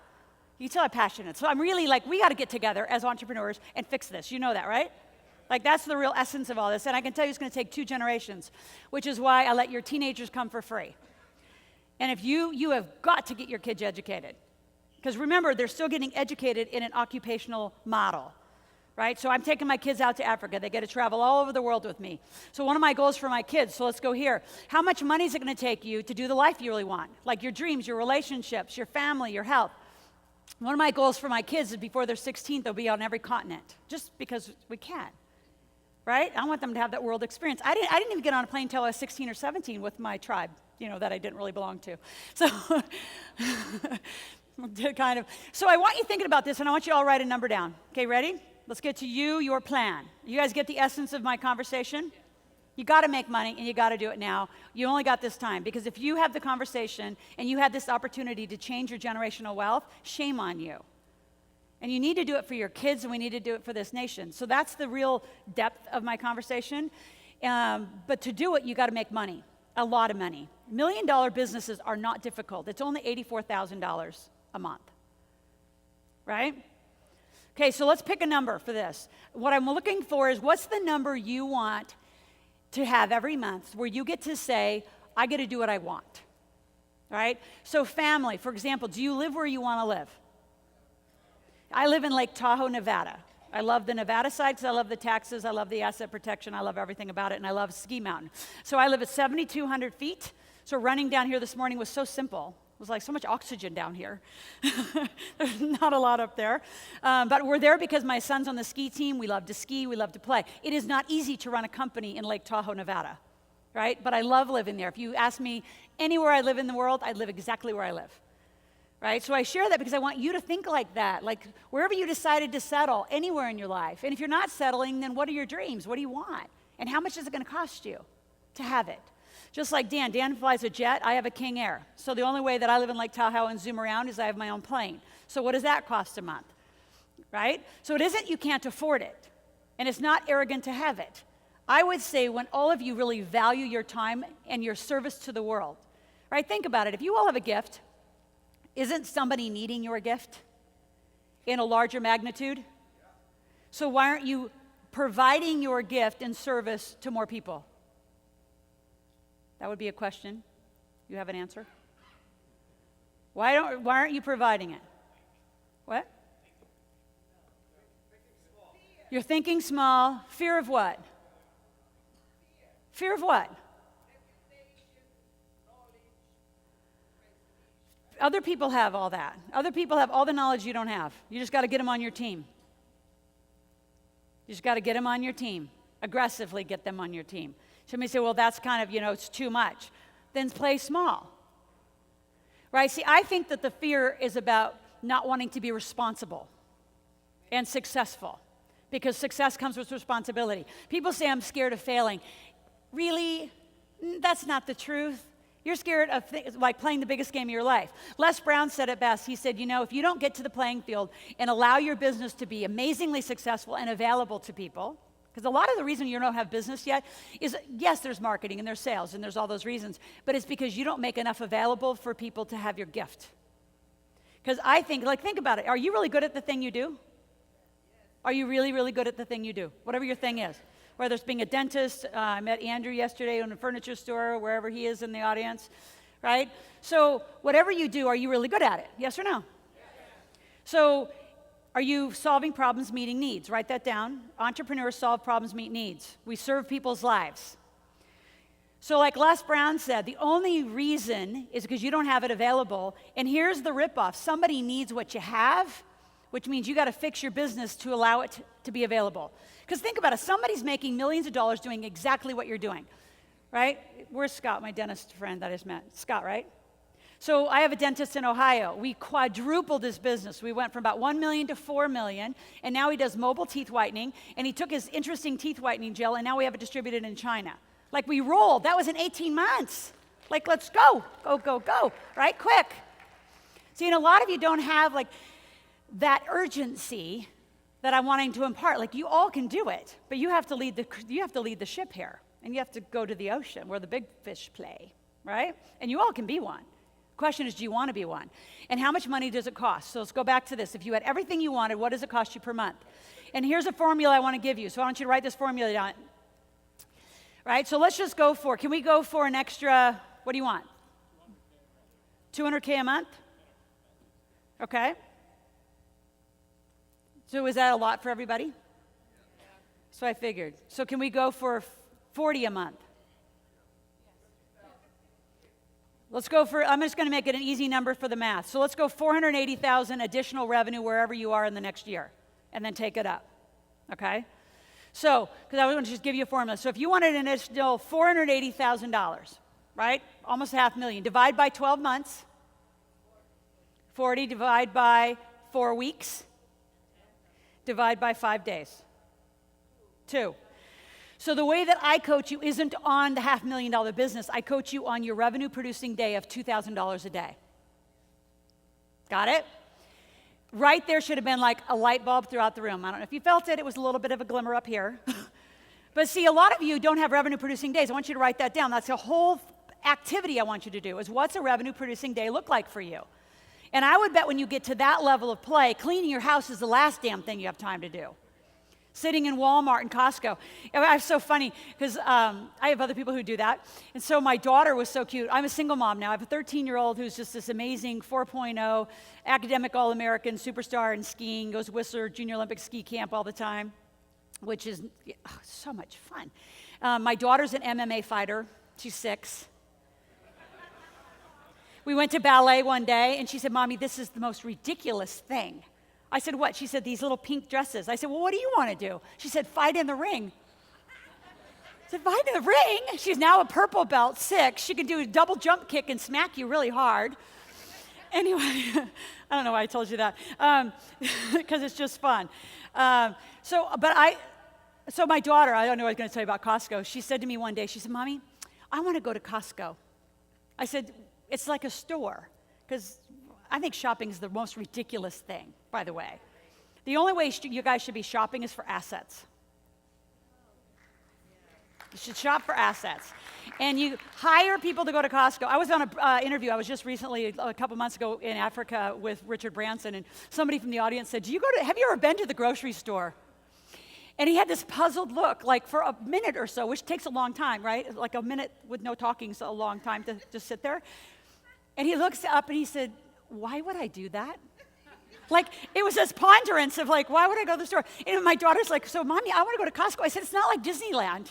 She said, "I know, Mommy, but everybody says Costco's like this place we should go." So I let my nanny take her one day. She's like, "Oh, I think Costco's like the $500 store. You won't walk out of there without a bunch of money."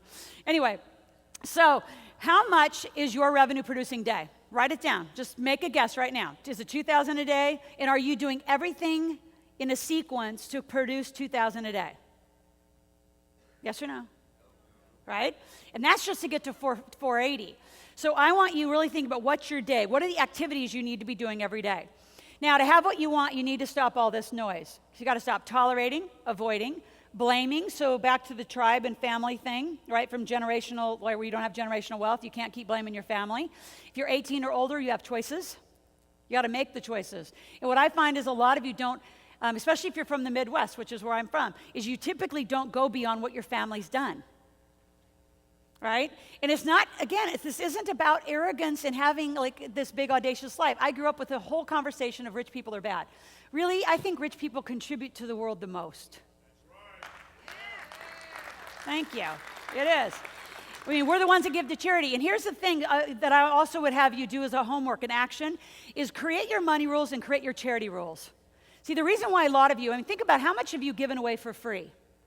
because you're avoiding asking for the money. Right? Think about the millions. I would say a room like this, you're giving away hundreds of thousands, if not millions a year, because your business models and your sales strategies don't work, or they're off a little bit. Would you agree? So the only reason I see that a lot of my clients give away money, or they give their work away for free, is that you don't have charity rules. And I can tell you, when you define how you give your money to charity, you shape your business up. So I need you to take that home as a very, very serious activity. So here's an example. Can I give you an example? The airplane one that you guys heard in the interview with Colin, right? You guys heard that one? So I'm going to give you a little different one that was just a few months ago. So I was going through the Dallas airport, and I walked up. I just wanted a beer. It was a long day, and I just wanted to be quiet and just get a cold beer. And I walk up. Right when I walk up, these two guys turn around. The guy said, "Oh, you were in The Secret, and I just read your Millionaire Maker book." So two different guys. They had just met, but they both knew me. I said, "Fabulous, great." And I keep walking. They said, "Oh, no, sit by us." I said, "I'm not coaching you for free." Now, I use a lot of humor in my funny little way. And they said, "Oh, no, we weren't asking you to." And I said, so I just stood there for a little while. And so I said, "I want you to think about this because I want to challenge you to do this." And so I walked up to both of them and I said, "So do you guys have all my books?" I said, the one guy had one. I said, "So I have 5 New York Times. You need all of them." And they said, "We'd love to have them." So I turned over 2 coasters, put in front of each of them. I said, "Write down your names and your addresses, your phone numbers, and your emails, and I'll have them sent to you, and give me $100. And they kind of all like that, just sat there like you guys just did, like you've got to be kidding. And I said, "I'm serious." I said, "If you want me," I said, "I have about an hour." I said, "You want me to sit right here and answer any question, because I know you're going to want to know everything that I know about money and investing and how to make money. If you want me to sit here, and then I'll let you buy me a beer, but I need $100 each, and I'll send you out your books." I said it again, and what do you think they did? The older guy was like, he kind of was shocked, right? Because most people don't do that. So one of the things I'm going to do is give you permission to get bold. Some of you are playing so passive. And I said, "I'm serious. Give me $100. You got 30 seconds. They both whipped out $100 bills. They wrote it down on their little coasters, put it in my little pocket. Then I sat down, and then they bought me a beer. You guys get it? It's so good. I love it.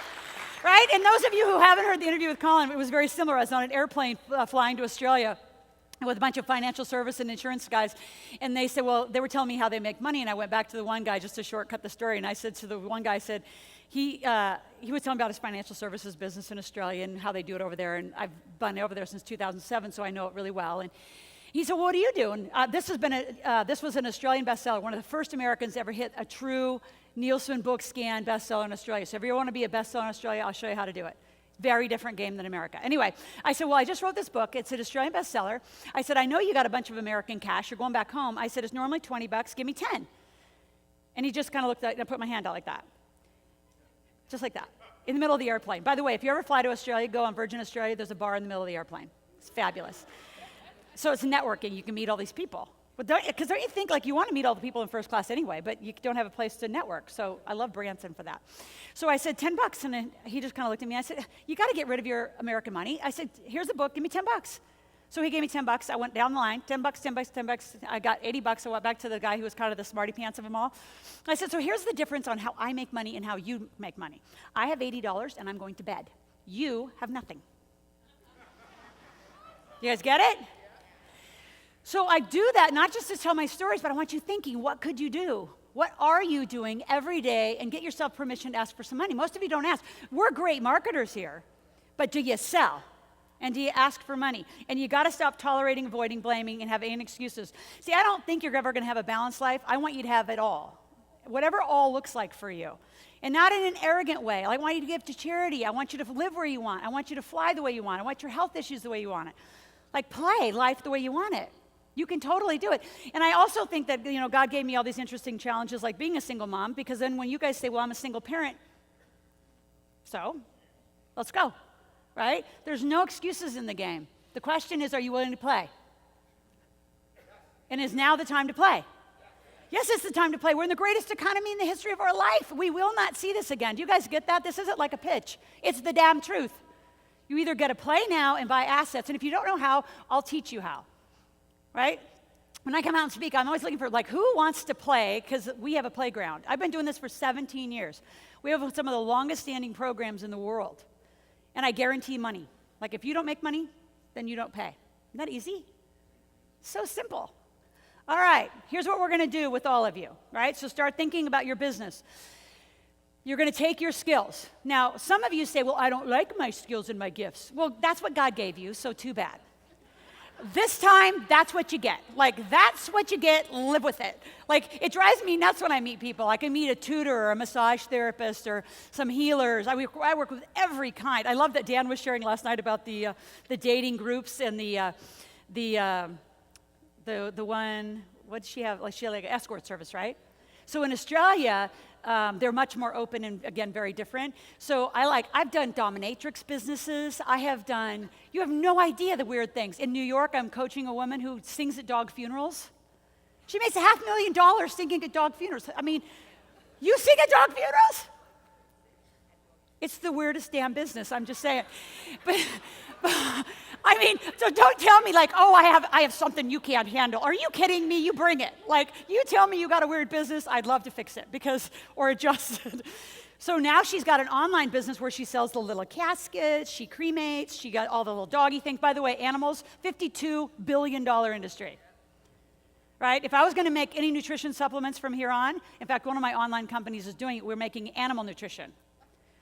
Seriously, people buy more animal stuff. It's all interesting. Anyway, take your widget, take your skill. The next thing you're going to do, and this is homework out of here, no matter what you do, whether you work with me or not, which if you're going to make money, you're going to work with me. It's going to be fun. Say yes. God, it's not difficult. It's so easy. I want you to go online. I want you to find people and companies. Now, there are two different things. I want you to find companies that are far greater monetization than you have the ability to do right now. And I want you to really study them. I want you to study, and I want you to write this down. Ready? I know I'm having to do notes. Go fast.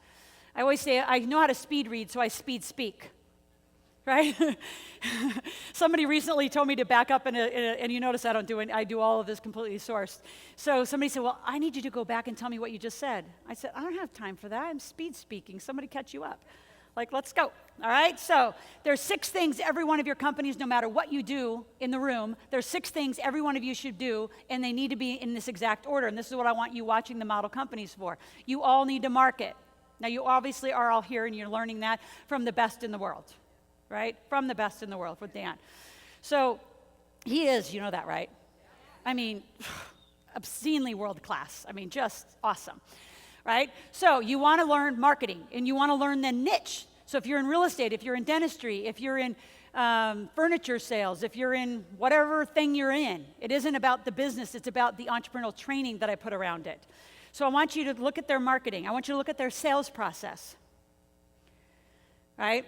I want you to look at so notice in order, this is how every business should be built. You should market, you should sell, and then what's the next natural thing every one of your businesses should do? After you sell, you marketed, you got a name, phone number, and email, got a lead, then you sold them. You have money, accounting, right?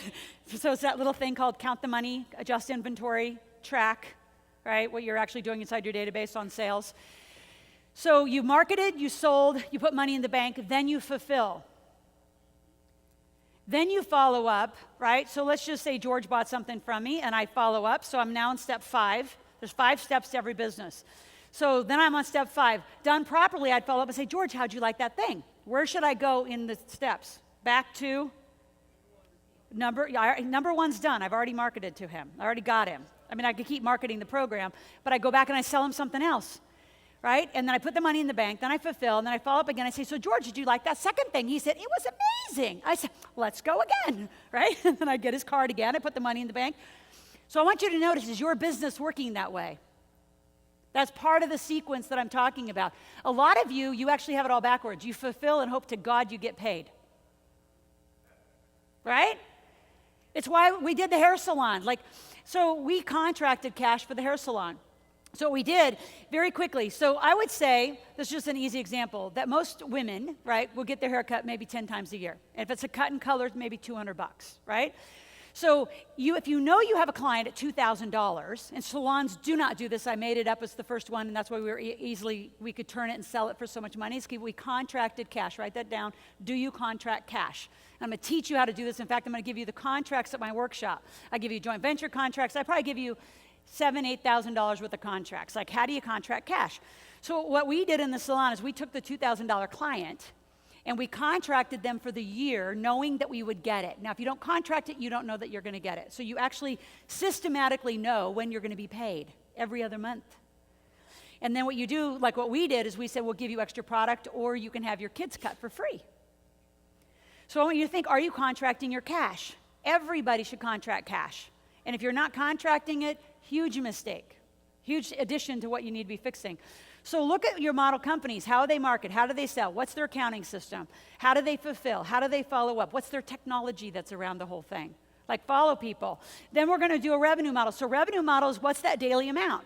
You've got to get focused on a daily amount of cash and then insist that your business do it. Some of you are too emotional around your business and you don't let the numbers lead, right? So you're too emotional, which means you have too much drama and too much weird energy around it. It's like, if you want 2,000 a day, then demand the damn thing, produce it. That makes sense?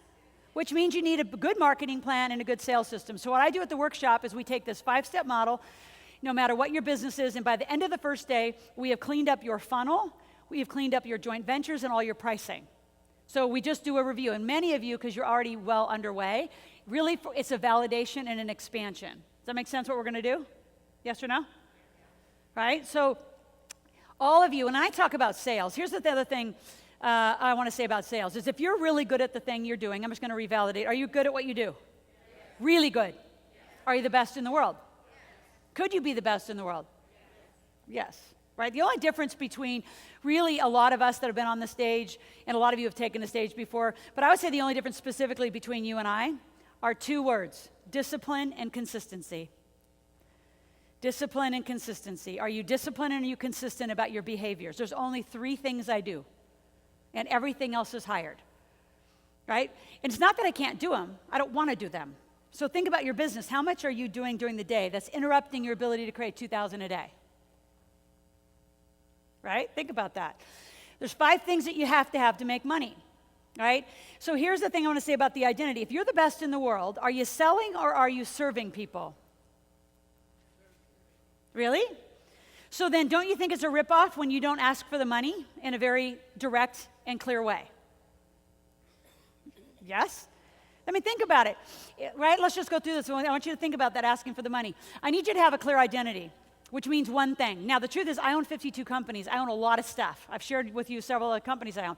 But live out loud. Like, when I say what my identity is, I'm a money expert. Now, this is a really broad category, but I want you to have a broad category, like, what are you? And don't tell me you're 5 different things. That's where a lot of you have tangles. You're in a network marketing company, and then you're in this, and then you're in this, and you're in this, and it makes no sense together. Like, whatever you have needs to become an umbrella, and then under it you can do a lot of other things. Like this energy drink. I partnered with a network marketing company, and it has the enzyme that makes grasshoppers jump in it. Because a lot of people say, I want to bottle your energy. So I found a billionaire. I went to him and I said, we need to bottle this energy that I have. It was funny. And so it's this goes out to over 423,000 people a month. And down here it says the official drink of Laurel's Yes Energy. I get a little bit of every one of these. The reason I share that is because I'm not an energy drink person. I'm a money person. And I have a core business of books. And by the way, the Millionaire Maker game will be the first person. Who's going to do that? Where's my first buyer back there? Whoever my first buyer. Oh, you already bought. You don't even know what the heck.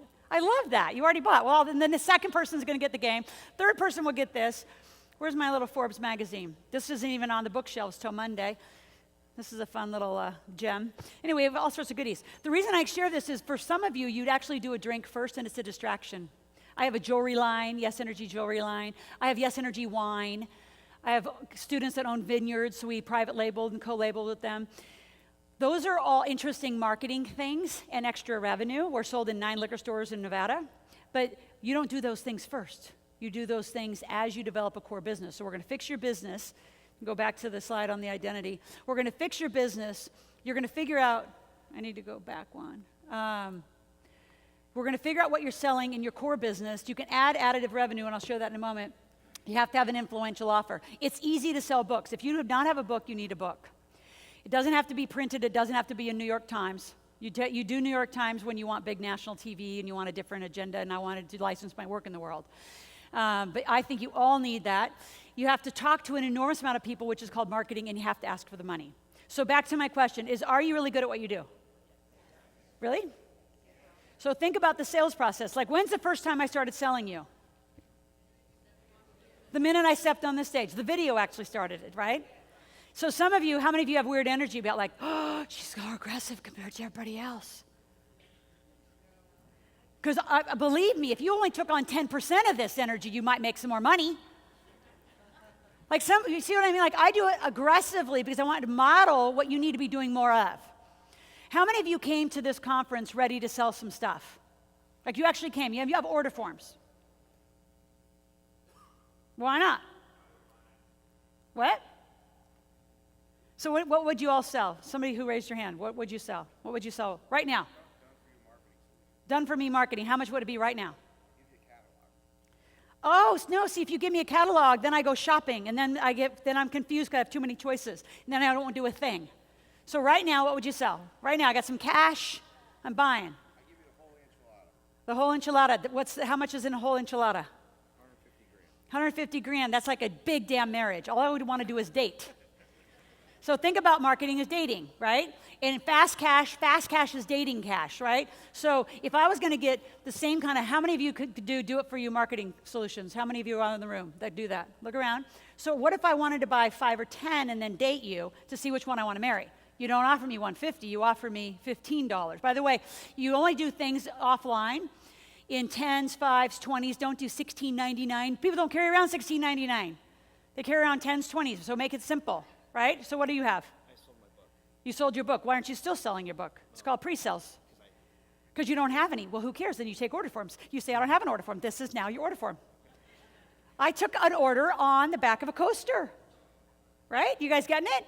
Napkins. I mean, I don't care where you take money. You got to take money. And you always have to pre-sell. I pre-sold 55,000 Yes Energy books before it hit the market. Biggest mistake of book writing, people who say they help people with books, is they don't get you a sales site and pre-sell. If your book's coming out in the next 2 months and you don't have a sales site, you're too late. I'll help you fix it. But it's the problem. Who else has something they sell right now today? What do you have back there, lady in the white? Get the hand up, stand up. What do you got? Hurry, go quick. You sell jewelry and Mother's Day is coming up, so everybody needs to buy it. Men, women, kids, everything. How much is it? $298, that's a big date. The average is $80. So then let's go for the 80. Okay? And because it's a today's special, $75. My daughter is 5. Or when she was 5, she started a business about a year ago. She started this little Tristan sign, she called them, where she would write whatever you wanted and do her little art. And so she would sell one, and they were on little sticky notes. She said she would sell one. Get this. This is her figuring out her first business. So say Randy wanted to buy one. She would say, well, it's 1 for $1 or 2 for $5. kind of the wrong thing, but she's so cute you had to buy from her. It was like sort of the wrong way to put it together, but it was cute. By the way, any of you who buy my stuff today, I'm going to give you the coolest parenting program on never pay your kid an allowance, only let them negotiate for it. Right? You will create millionaire kids when you teach them to negotiate for money. So what would you sell? Are you kidding? You're cute. Okay, so you're going to fly to Lake Tahoe to give us a dog. How much of the dog? See, you guys, are you not paying attention to the dating model here? I need something fast. So what you would do is you would sell me something about how to pick a first dog for $20, and then you'd follow up with me. So like, think about it, you guys. Would you rather have somebody in the room pay you $20,000, $50,000, let's just say $20,000, or would you rather have $10 from everybody in this room? Think. I have a hypnosis CD for $20. Hypnosis CD, $20. I just said no, 95s. For God's sakes, you guys don't listen. It's not $16.95. How much? 15. You guys getting it? Like, think.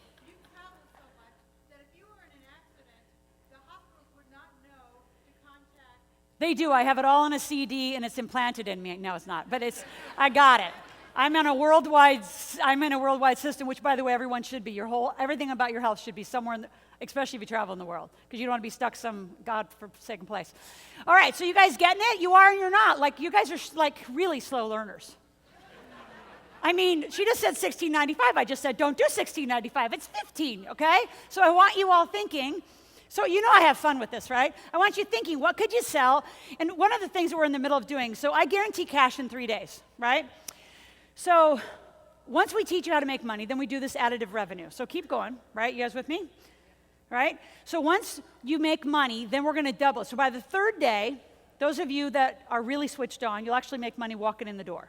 Do you guys know Mary Morrissey? Have you heard of Mary Morrissey? She works with Bob Proctor a lot. Anyway, she's amazing. Her granddaughter was with me in a workshop about 2 weeks ago, and she turns up 13 years old because they come for free.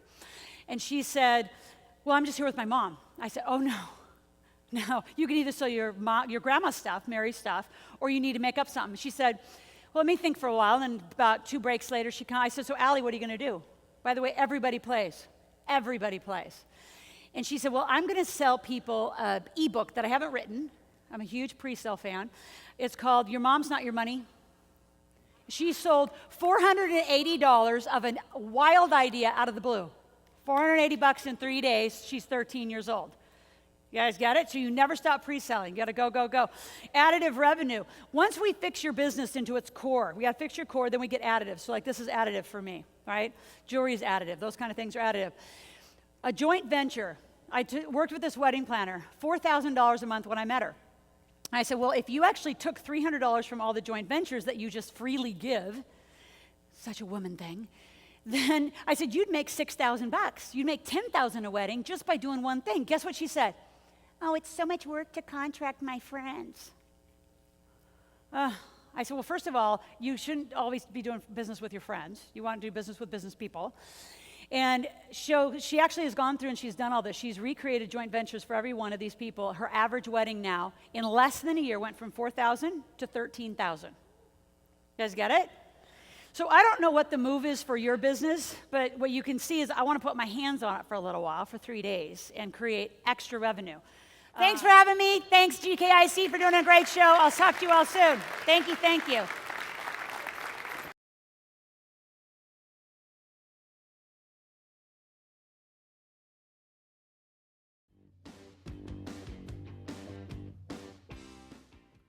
Good afternoon.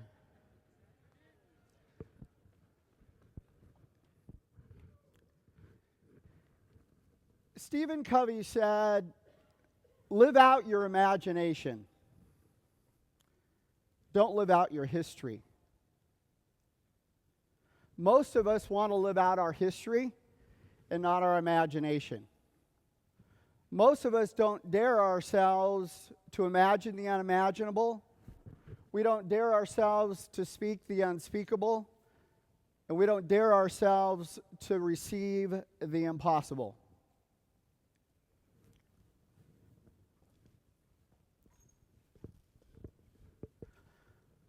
I believe each one of you are in this room for a reason.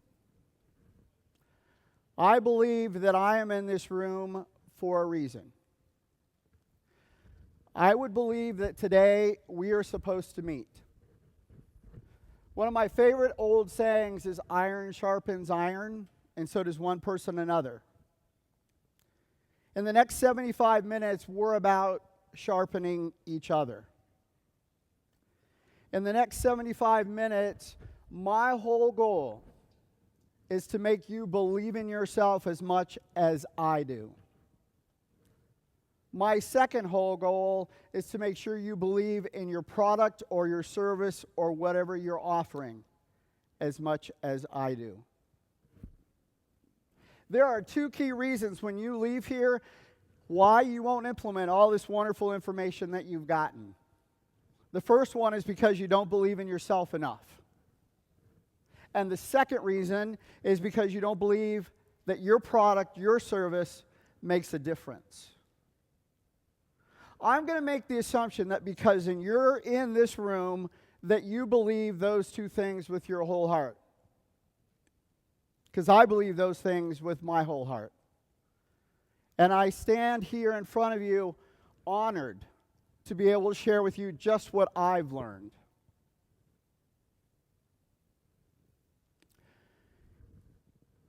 The best asset you have out of all this information that we've got is sitting in that chair. It's your greatest asset, and it's the greatest thing that's going to hold you back. Most of us want to listen to the voice in our head. As soon as you get the stuff and you say, well, I'm not sure I can do that, or that doesn't fit. Before you have even started, that voice in your head starts to tell you that this won't work. I believe you're your greatest asset. Today, as we just spent 75 minutes together, I'd like you to do two things for me. Number one, I want you to begin to see yourself sharing your core story, sharing the experiences you bring to the table. I want you to see that core story as your key differentiator, the thing that makes you so unique that no one else can touch you, that you separate yourself out. And then I want you to begin to visualize using that core story in your marketing materials, in your message development, in your books that you just heard Adam talk about, in the way you market your information, the way you set up your leadership.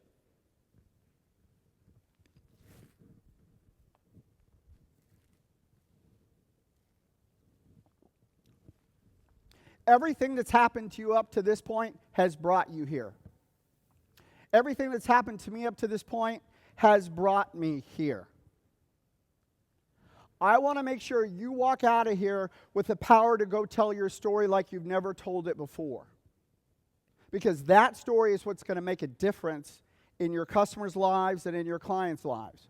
Most of us are afraid to tell our story. Now, guys, I'm not talking about you talking about your therapy, but there's nothing wrong with sharing what you've learned through your therapy. That gives you the cutting edge like you've never had before. Now, I struggled as I tried to outline this piece of information on whether I was going to spend 75 minutes just telling you or giving you an opportunity to show you. Today, I've chosen to do a little of both.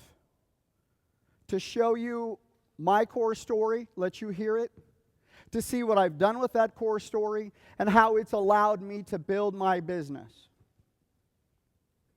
10 years ago, guys, I got this wild idea, much like you, that I could do it better than anybody else. I only had one supporter. That was my mom. She looked at me and said, "You can do this." I mapped out my vision of what I believed I could do in helping people share their story and be able to sharpen their speaking skills and communicate more clearly. I'm sharing with one existing client, and I give them my vision and I tell them my story. And I make one promise to them, one simple promise, that I guaranteed behavior change if you applied the principles that I was going to share. That client hired me. They've been my client for 10 years. I went from 0 to 60 in 60 days bringing this business up to speed. I went from making barely any money to making over 6 figures in one client, purely because I shared my vision and I shared my story. And they looked at me and said, "We want to be a part of that." And I said, "I want to be a part of that." That's what happens when you share your story. You have gifts that you bring to the table that no one else does. You're the reason and the greatest asset that you can leverage. But most of us think about all the other things that you're going to leverage. Let's take a look at some of the things that how businesses typically operated from.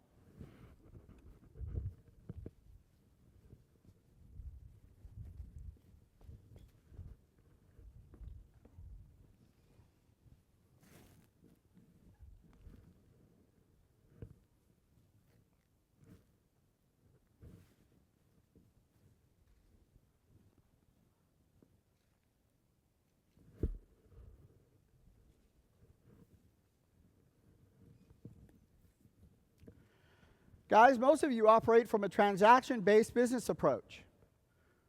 Most of us are not working from this idea of experience and the relationships that we develop. There's not this mutual exchange of ideas in how we do business today. it becomes a constant sense that you're looking for customers, and you're looking for customers, and you're looking for customers. You're looking for clients. But folks, when you share your core story, when it becomes the element that becomes the foundation for what you do, you become a magnet. And people come to you. Over these 10 years, our business has been purely referral-based. Purely referral-based. Up until recently, we have done no marketing, and we are rocking because we're basing everything on this idea of our relationships and the story we bring to the table. Now, over the last couple days, you focused on these 4 things. You focused on developing your teams. You've heard people talk about technology and things that you need to use in order to build your business. You've heard people talk about putting in the right processes to make it all work together. But not very often do we hear people talking about you. I'm here to talk about you.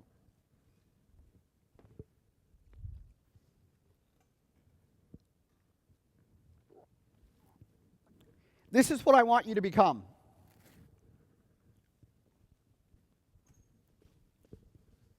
In whatever your business is, I want you to be a person of total influence. The more you fill each one of these pieces, the more influential you'll be, the more powerful you'll be, and the more money you're going to make. But you're going to make it just by being yourself and nothing else. You're going to leverage the people around you. You're going to leverage your technology. You're going to leverage your processes. But you're selling yourself. Now, I know that each one of you is already a subject matter expert in your field. That's why you're here. That's only 1/3 of it. The stool has 3 legs. The second is the fact that you need to become a guru, a teacher, someone who shares information. That's all a guru is. You teach others how to be successful. By doing that, people want to be around you. Don't hold things back. Share it. Give it away as much as you can. And the last is for you to be the hero. Somebody has to show the way. And the only person who can show the way is you, based on your experience. That's what makes you unique.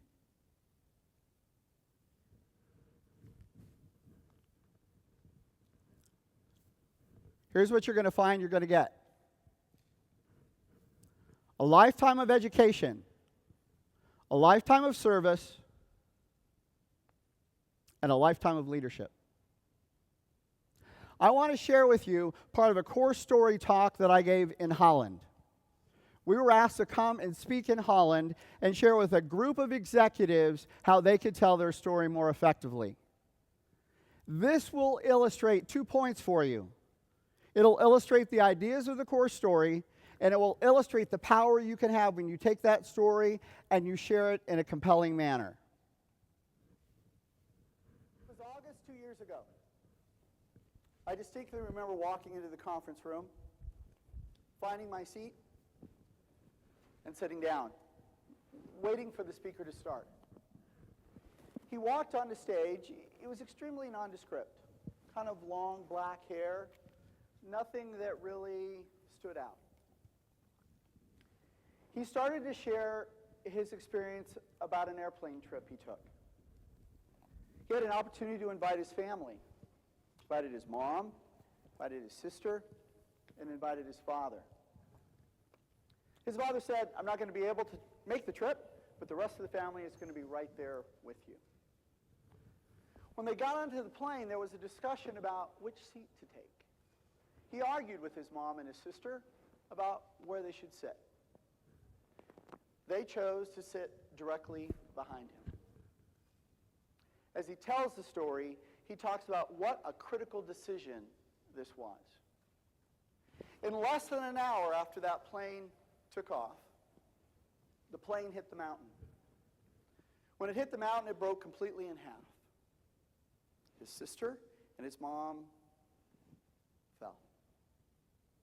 When the plane landed and slid, there were a total of 16 survivors left in the shell of the airplane. You know this story as the great crash in the Andes. You know this story because 2 years ago we got to hear Nando Parada tell his story at the national conference. You also know that today he's an extremely successful businessman who went through a horrible experience. But out of that experience came the man's purpose and his core story. And today his whole life is focused at helping other individuals who've been through psychological trauma. The man makes a difference. He tells his core story. And there are people like you and I who stand in awe of a man who's accomplished so much. Out of all my experience of helping people work through their stories, of helping people craft their pieces of information, I have come to truly believe that your core story, or your core story, truly is your unique competitive advantage. Now, in the short amount of time we've got today, I want you to become aware of that core story, the power that it has, and I want you to become aware of the power of the purpose that you can bring to the table. I think there are 3 distinct things that you're going to find. Number 1, a laser focus to what you want to accomplish. Number 2, the ability to influence people like you never ever dreamed before. And the ability to make an impact and a difference. I remember as I thought through my core story, what a struggle it was. Because I felt like I was just aimlessly walking around, not accomplishing what I wanted to. I finally was met with an individual who was helping me craft my story, and he said, "You will never be able to get up and speak about this until you can get to the root of your issues." I realized that I lived my life in fear. Henry Thoreau said that the mass of all men live quiet lives of desperation. That was so my life. And if you look up the word desperation, it says, there is no attempt at hope. I lived in that kind of fear. When I finally faced my fear and I understood my purpose of being true to myself for the very first time in my life, as Glenna said, began to flow effortlessly. Guys, I know I'm just like you. I've done the right thing several times. And I've done some good things. But very rarely did I ever do the true thing. Now I live out my purpose, and I live out the fact that we have to be true to ourselves.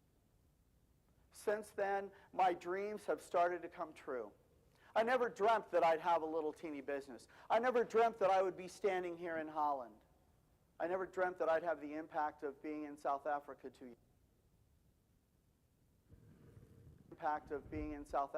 years ago.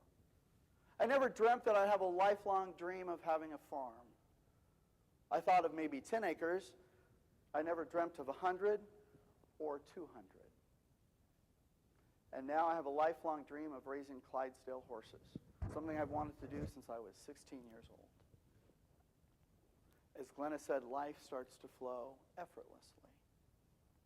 In the short amount of time that we're together, I'd like to share 3 key points with you.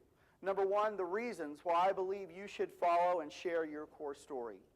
Number 2, kind of an overview of how you can start to achieve that. And number 3, some of the impact that you will receive.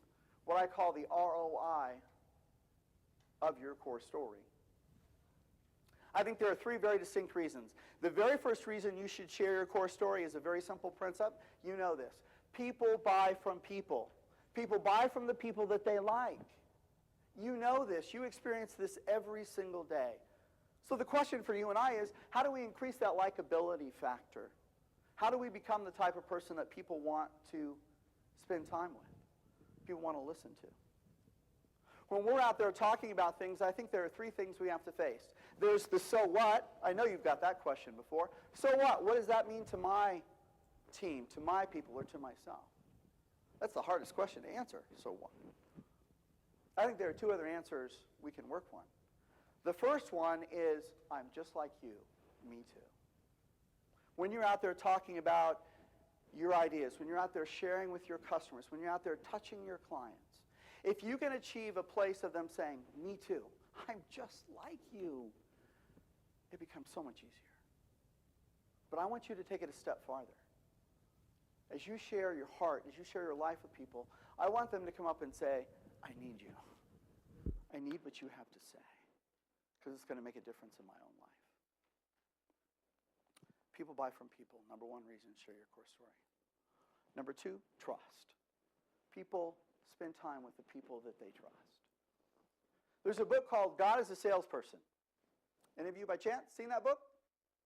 Author makes two strong points. Point number one, people buy trust before they buy a solution, tool, or product. And people buy trust before they buy the provider. I know that probably you've went out to buy a car, or maybe a piece of furniture, or a home, something that had some high value to it, and you didn't like the person you were doing business with. Have you ever had that experience? How many of you have left the car lot and just went to another dealership and bought the car because you didn't like the person you were dealing with? That's that idea of that trust. When you trust someone, you build a relationship with them. You probably have folks that you go get your dry cleaning done with, or you have a grocery store you always go to, or a restaurant that you frequent because of that trust. As a result of that trust, you have a solid relationship. And when you have a solid relationship with people, you have the ability to engage them. Guys, I think that becomes our three major goals. How do I build trust with my clients? How do I build a relationship with them? And how do I keep them engaged? The rest of it falls into place if we're doing those things. Now, guys, there are two great benefits to sharing your core story.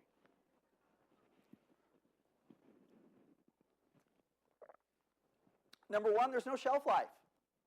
It's a little different than your signature story. Your core story is a continuous process. You're continually growing. You're continually learning new things. When you share that, people want to come along with you. People want to be a part of something bigger than themselves. We know that. Become that person that becomes the leader, the person that becomes the type of person that leads the way for others. There's an old saying, comfort those with the comfort you've been comforted with. That's living out your purpose and your core story. Three key reasons why you should be sharing your personal core story. Let's go to key point number two, kind of an overview of that. I have found that when you share your core story and you begin to look at your experience, what you're going to find is your purpose. People will say, Bart, how do I find my purpose? And I'll get them to share their experiences with me. And I'll come back and I'll say, what's the number one thing you've learned out of all of that? And they'll pinpoint something. And as a result of that being pinpointed, they find their purpose and they follow a path that they never dreamed of before. I think there are four types of people when you think about purpose. Group number one, those people who don't care. They're going to go from 0 to 60, and they're not going to care why they're here. They're not even thinking about what kind of a difference they can make. The second group are those folks who search out their purpose, but they never find it. It eludes them in their life. The third group of folks are those who find their purpose, and they live in fear. I think those are the worst folks. And guys, I know that well because that was me. I know the pain of knowing what you should be doing and living in the fear of not doing it. And the last group are those folks who find their purpose and they live out their purpose. And for them, everything flows like it's never flowed before. There's a saying that says, set aside all the obstacles that so easily entangle us and run the race that's set before you. Set aside the things that entangle you and run the race that is set before you. Every single one of us has a race set before us. Every single one of us needs to run that race. I would toss to you, if we don't live out our purpose, there will be people who die. There are people who are waiting to learn from you. If you're willing to reach deep enough and share that core story, be vulnerable enough for them to learn from your mistakes. You want to be authentic. You want to be able to touch your audiences. Start sharing your core story. Share what you've learned from your core story. I think a great example of that is the horse Secretariat. Any of you know that story of Secretariat by chance? Or maybe you've seen the movie. I think there were two heroes in that story. This is Chinnery, who believed in the horse. Everybody else around her wanted to sell the farm and not keep the horse.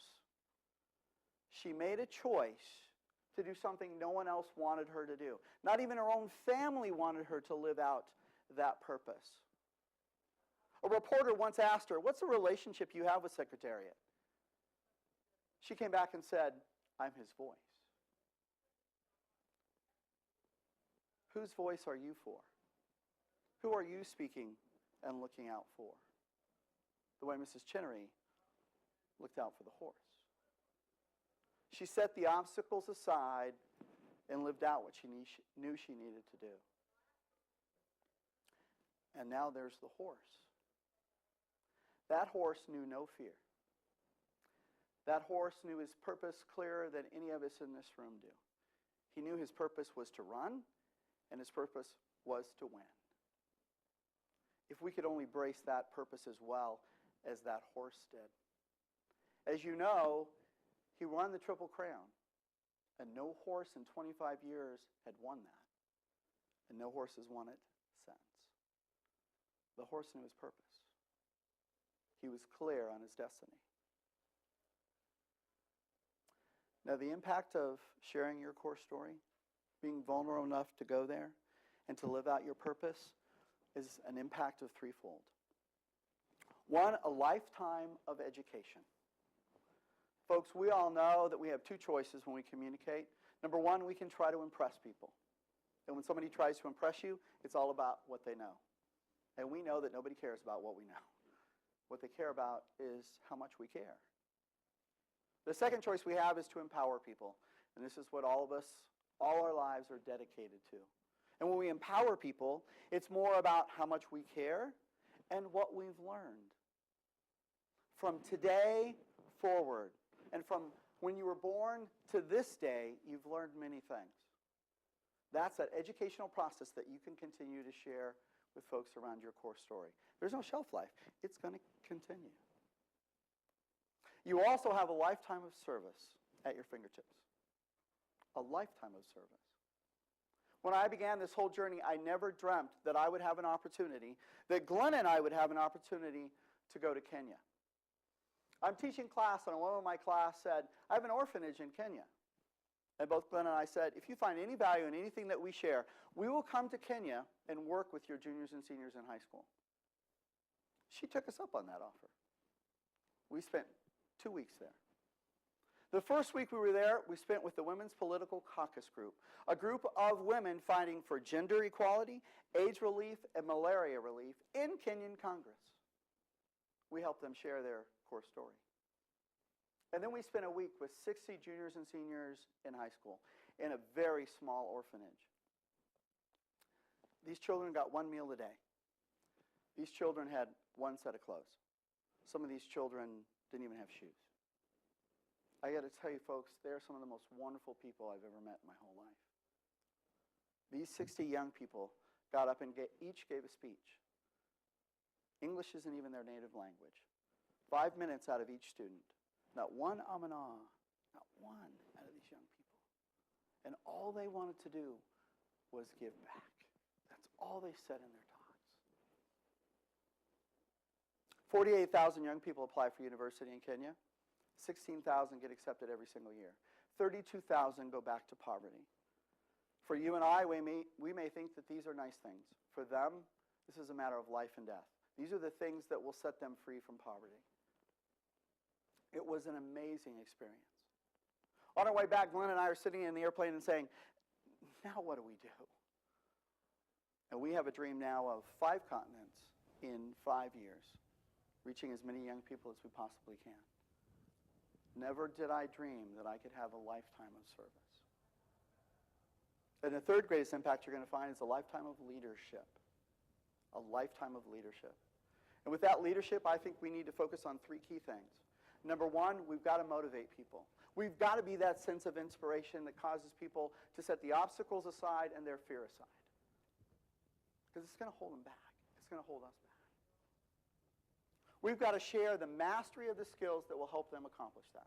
Let's motivate them and then help them master that skill set that allow them to be successful. And then most importantly, let's teach others to mentor others. Let's create a mentorship program that lasts way past our lifetimes. That centuries from now, they're still talking about how we lived out our purpose and how we share our story and how we made an impact and a difference in the world. Now, our time is short, guys. I just gave you a couple reasons why I want you to consider your core story. I gave you an idea about how to focus in on that purpose. And I gave you some promises on the impact you're going to have if you'll take that on. Just out of my experience, out of working with hundreds of folks, your core story is your unique competitive advantage.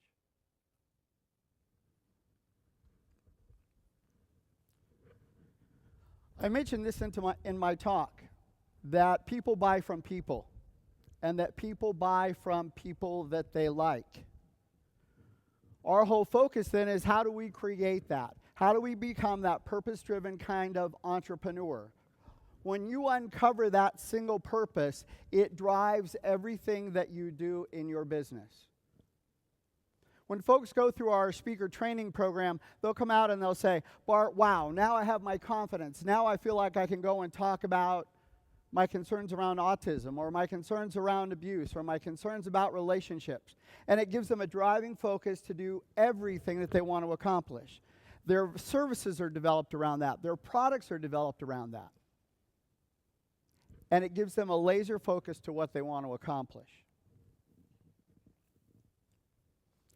You have 3 key goals that I would believe in any business, no matter what you do, you need to focus in on. Number 1 is build trust. Number 2 is build relationship. And number 3 is build engagement.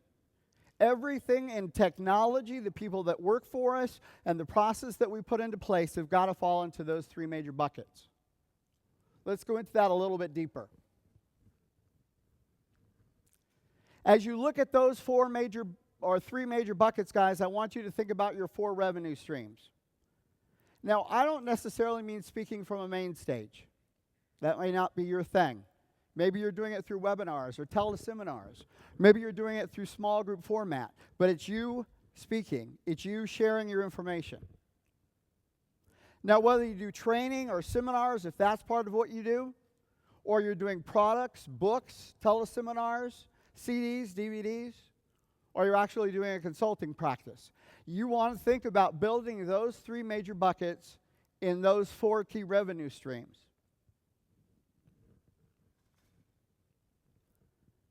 First bucket, build trust. There are 4 keys to that, guys. Clarity in your message.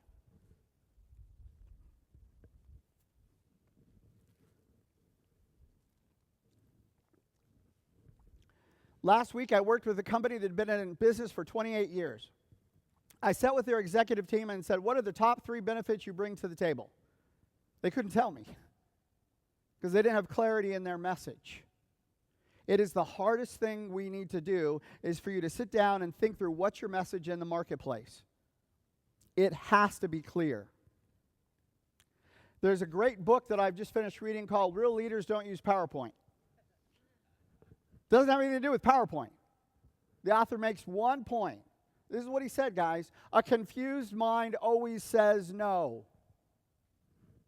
Are you creating that kind of confusion around your message in the marketplace? Statistically, guys, we are taught we should be speaking at an 8th grade level. Some folks will tell you a 5th grade level. It's pretty sad. Now, I'm not talking about vocabulary. If you're with a PhD audience, that kind of level, use PhD words. I'm talking about the sentence structure in which we use. It's got to be simple to understand. Your expertise. This is just your experience, guys. These are things that you've learned. These are things that you bring to the table. You've got a whole list of things that you could be sharing in our message, in our website, that you're missing. People buy you first. Then they're going to get your solutions, your tools, and your products. But how many websites can you go to and really get to know the person behind the business? Now, you can go to a What About Us page if you click on it. But that's not the first thing people go to. Look at people who are successful. You go to Tony Robbins' website, and the first thing you get is Tony Robbins. I want to go to your website and get you, because I want to believe in you, and then I'll take your service, your product, and your tools. don't be afraid to share your results in a positive way. I don't mean in an arrogant way, but in a way that builds your credibility on the things that you've done. Consistency. Probably the biggest drawback we all face. And that's why I come back to you pinpointing your purpose. If you know what your purpose is, you can be absolutely razor-focused in what you do. When we look at our business, we have two key major purposes. From the speaking side, to take the number one fear in America and make it number two. Pretty simple. So when someone comes to me, it's easy to decide, can we work with those folks? Because that purpose is so defined. I know what to do, and I know how to act. I know the products to develop. I know the services to offer. Now, here's the best part of that. Consistency, your competency, and clarity, the result is certainty. And that's what the marketplace is looking for, certainties. You can offer that.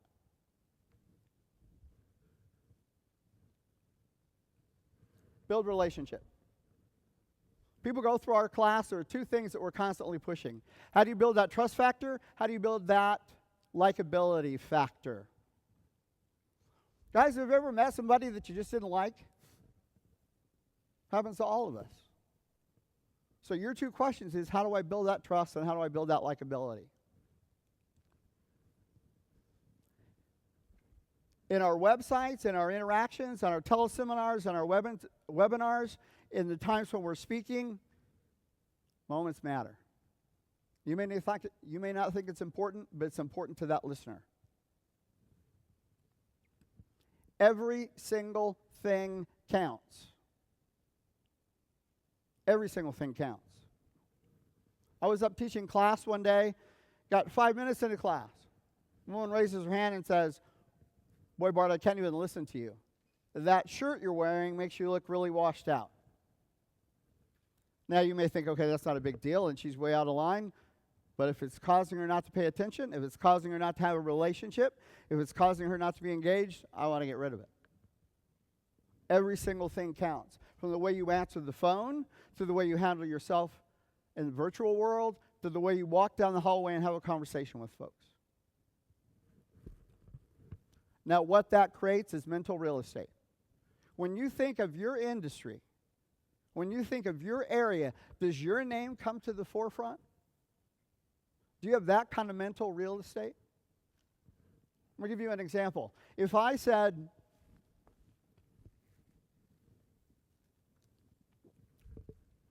"Can you hear me now?" Who is that? Verizon. Now, do you have Verizon? Okay, this woman just said no. She doesn't have Verizon. Verizon loves her because they own her brain. That's the kind of mental real estate I want for you. I want you to become the person that you're the only go-to guy that they go to, or the go-to woman that they go to. But you have to start to create that kind of mental real estate. You do that by building trust and building relationship. Now let's go to the last bucket. This idea of how you sell. Most of the time when you hear some information, most of the time people are going to say, "I've been in business for 20 years, this is where I went to school." You've heard that drill before. And people go, "So what? Who cares?" It is the hardest place to sell at, guys. So everything that you do, you've got to think differently around. Your story puts you past that. If I said to you that I went to the same university or the same school that you did, or I belong to the same church that you belong to, or the same club, you're going to say, "Me too." And in that moment of saying "me too," what happens to our relationship? Does it go up or come down? It goes up. Just by sharing that one thing. Now, if you can get your customers and your clients to say, "I have to have what you have. I want that. I need that." That's going to make the difference. Then they're going to say, "I need you." And the focus on price, investment, cost doesn't even exist because it's pure value. But when you get to a "so what," it's all about the dollar amount. Who cares? The more you build trust and the more you build relationship, the more you get me too, and I need that. Now, the greatest thing out of the Me Too factor is your natural target market. If you have gone through an experience, that person becomes a potential customer. You want that kind of natural target market. You want somebody, when I call them up or you call them up, to just say, me too, and there's already that relationship. All that happens because you're building trust and relationship, because you're sharing your story that causes someone to say, I'm just like you.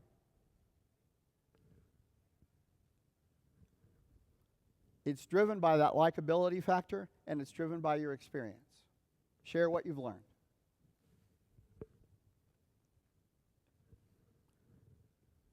Continue the conversation in their head, people.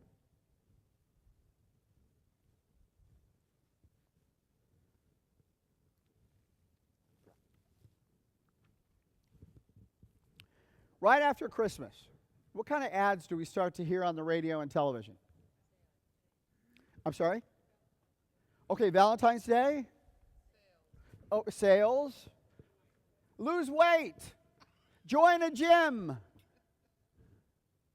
Because they know you're thinking about making your New Year's resolution.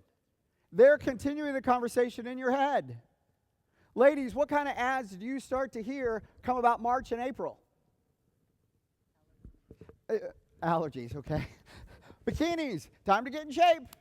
Summertime's coming. They're just continuing the conversation in your head. With your customers, continue the conversation already in their head. Don't start a new one. That one's harder. You get so what? Continue the one that they're already thinking about.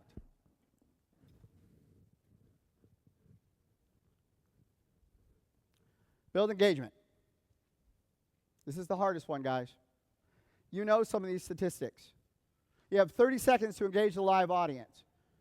You have less time if you're doing your teleseminars. You got to grab them because you all know we're multitasking.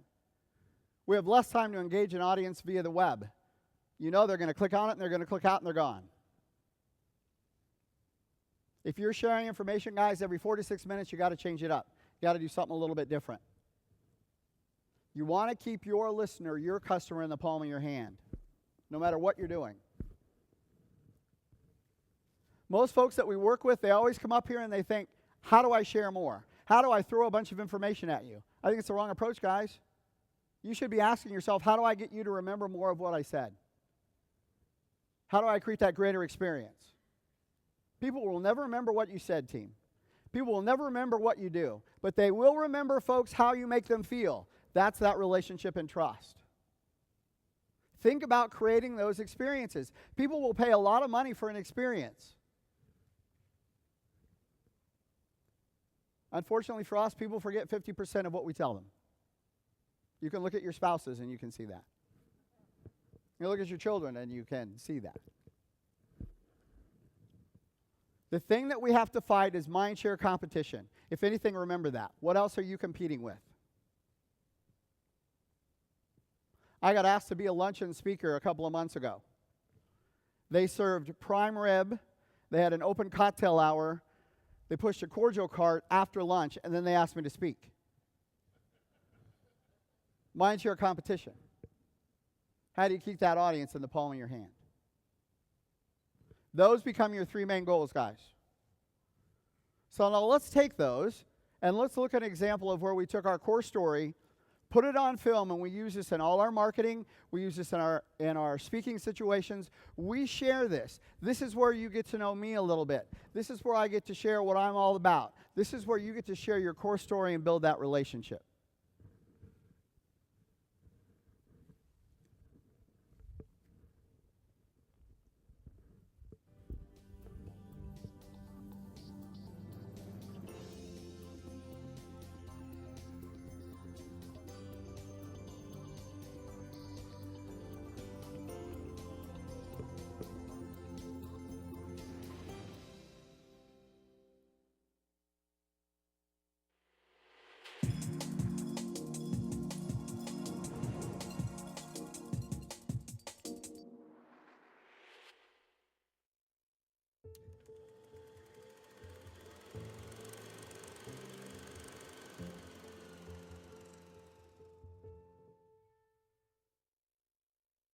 name is Beverly Brown. I'm in external communications at SAS. I handle executive communications.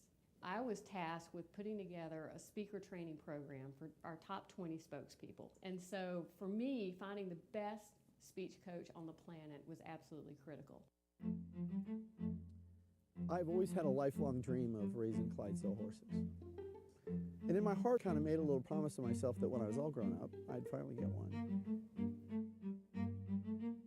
Well, Bart doesn't do things in a small way. On a Friday, I stayed for the weekend. I went to Springfield, Illinois, and watched the show. And the auctioneer started to bid. I don't know what happened, but my hand went up in the air. Keith looked at me and went, "How are you going to get this home?" With no way to bring them home, so he has to buy a Ford F-350 truck while he's there. An hour later, I walked out of that dealership with a truck. And a trailer, which for Clydesdales is... It has to be 8 foot tall, and it has to be 8 foot wide. Most horse trailers don't have those dimensions. We thought he was going to the Clydesdale show and getting maybe one. Got back to the show at exactly the time when the second horse I wanted to buy came up for sale. But no, he gets two Clydesdales. As we're driving, Keith goes, "So where are you going to put the horse? You live in an apartment." One stable had 2 stalls left within a mile of my apartment. We were there when he brought those horses home, and Bart was shining. That was a boyhood dream fulfilled, having those Clydesdales. And now he has 12, 13 of them. I don't know how many he has.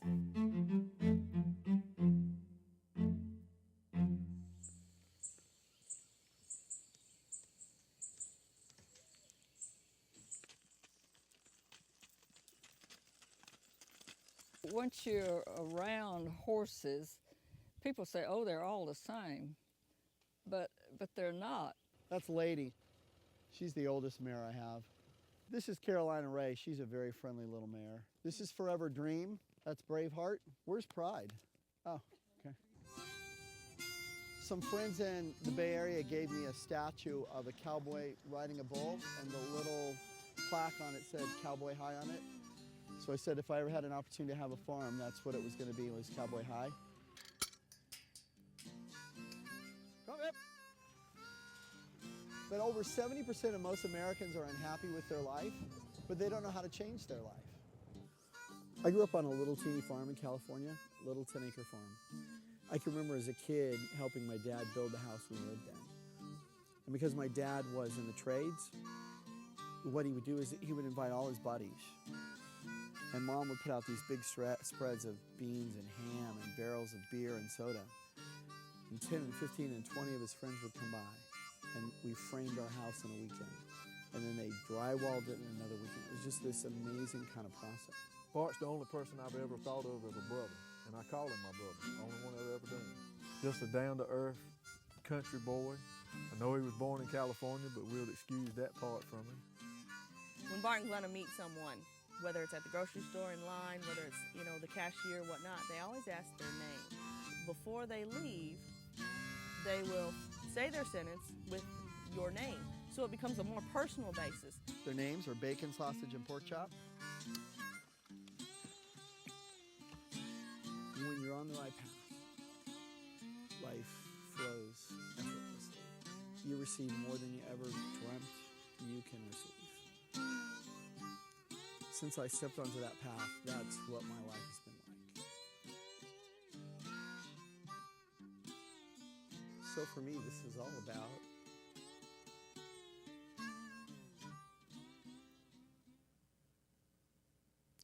all about having people not live through the pain that I feel like I've lived through.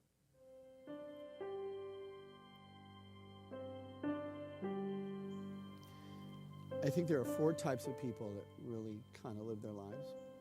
Group number 1 are those people who never even want to find their purpose. You know what? They get up, they go to work, they do their thing, they're going to live and they're going to die and they're going to go from 0 to 60. It doesn't even come across their mind.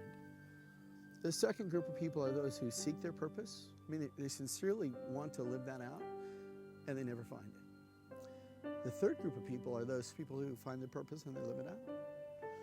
And whether that's changing the world in some way, whether it's being a great mom or dad, it doesn't matter. And the last group are those who seek it, they find it, but they live in fear. I know that one because that's really my story.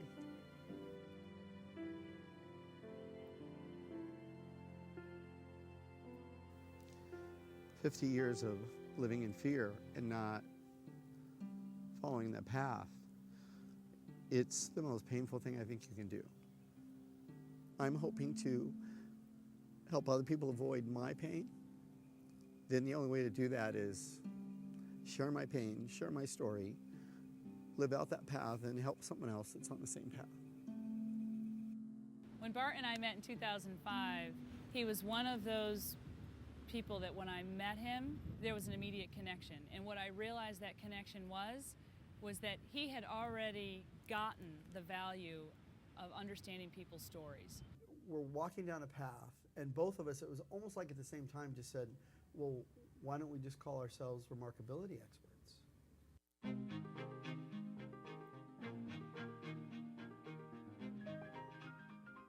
Bart and Glenna are here 2 weeks out of every month, 10 months out of the year. So they're here a lot to address two issues, really. One was that we wanted to raise visibility of SAS in the marketplace, and one of the ways we wanted to do that was by improving the quality of our speakers, just simply the people whose job it was to talk to customers and to the media. So many people see communication training as a soft skill training. I couldn't disagree more. Whether it's somebody who needs to articulate their product or the value to the product to make a sale, if you can't communicate and articulate that message, you can't succeed at that. And what Bart does is not just presentation skills, delivery skills. He also teaches you how to put your thoughts together and how to guide a listener along to where you're going to go. I think the technique opens up the heart. If you can't communicate, you can't express yourself. The demand for his services is extremely high. We provide the specific training broken down to the real mechanical level so that people can approach those situations with complete confidence. That makes all the difference in someone's success. And so I found Bart through another coworker who was already working with his company. And Bart came in, he laid out a wonderful, wonderful program that would help us craft messages for our key spokespeople, make them crisp, compelling. So I took Bart's Power Speak class, and in taking his class, he has you talk about your company topic, and I work for SAS. But then he also wants you to talk about, what's your passion, talk about something that really inspires you. And there will be something in their lives that I call their point of transition. Whether it's some type of a loss, some type of a failure, or maybe it's a huge success that begins the process of transformation. And what I realized is I really want to have a bigger impact in the world even, and really start doing something that will provide a legacy. And I look at my own children and other people that are younger than me that I've touched in many ways, and I really want to carry that forward. Bart and Glenna both have just such an amazing ability to get you to see what's special about you. They really call out people's potential. They look at people, they don't see problems, they see potential. There was a woman in class who got up and talked about an orphanage that her parents run. And when she finished, I said, if you find any value in anything that we do, we'll donate our time to those young people in Kenya. She didn't believe us. We actually had to hunt her down. Bart does dream big. It astounds me sometimes. For example, when they went to Africa. But we got there a year later, and we saw 60 young people's lives transformed.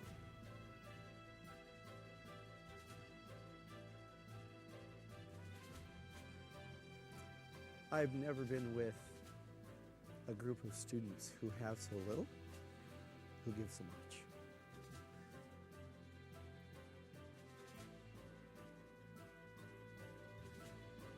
When we asked them what they wanted to do, they'd say things like, I want to be a doctor, the attorney general. One wanted to be an American president. Their sense of achievement is not limited by where they're at. They have a philosophy that nothing's going to hold them back. The underlying importance and value, I think, of the communication skill sets that we help people with is to build that confidence from the inside out.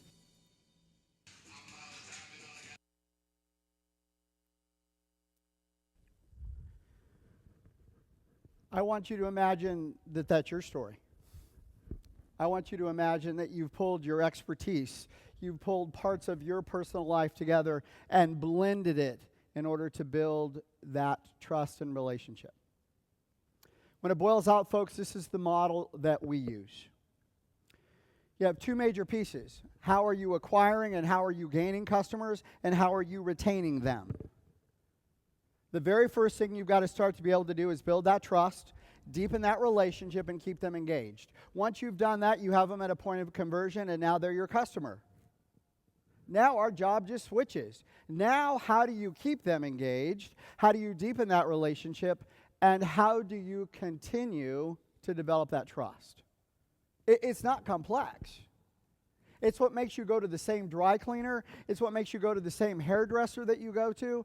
It makes you go to the same mechanic that you go to.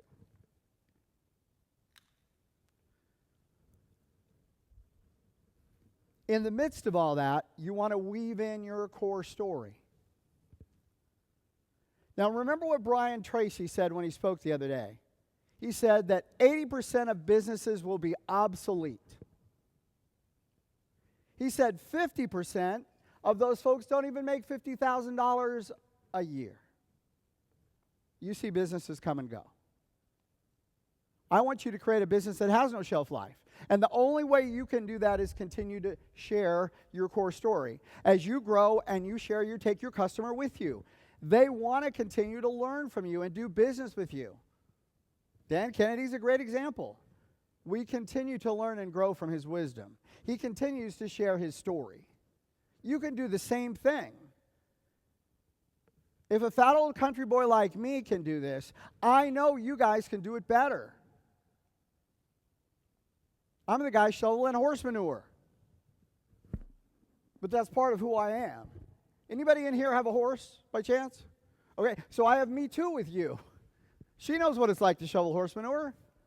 Now we automatically have a relationship.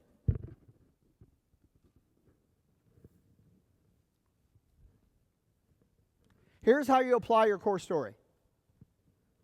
In your branding, people go through our class and they don't say, we went through the Ultimate Strategic Communication course. This is what they say. I've been through Bart's class.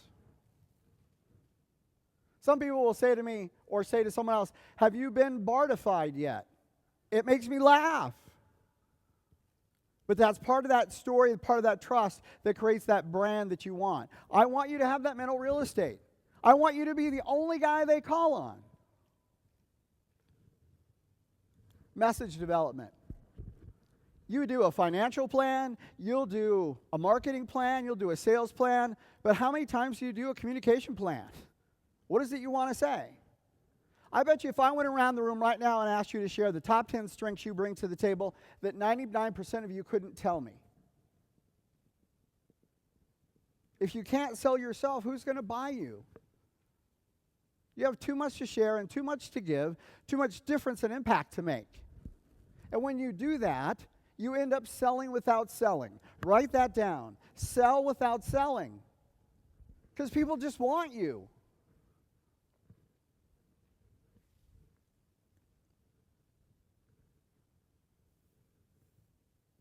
Once you've developed that communication piece, once you have your message down, you put it in your marketing, you develop the products around that because you have a target market. You have people that want what you have. And you're sharing your experience and your solution because you've been through it. That's what makes you purpose-driven. That's what gives you instant credibility. Because you share that experience.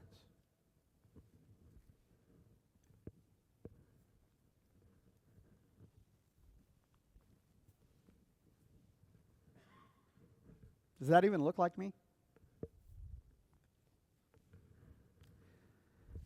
Last January, I was slated to have the honor to speak with you about your core story. In January, I was diagnosed with 4th-stage throat cancer. Now, kind of tough for a guy who speaks for a living, and for a guy who's never smoked. Today marks my 1 year of being out of treatment. Thank you. That's what I looked like. I went from a stocky 225 pounds down to 147 because I couldn't eat, couldn't swallow, had a feeding tube. Now, our primary market, guys, has been the financial world, the pharmaceutical world, and the high-tech world. That's typically where we've done our business. But here's how your core story works. Now that I have been through this cancer experience, I have the whole health industry at my fingertips. Natural target market. It just completely opened up. No, I didn't ask for cancer. You didn't ask for the challenges that you face, but it's what allows you to offer something to your audience that no one else can. That's that lifetime of education. That's your core story over and over again as it develops.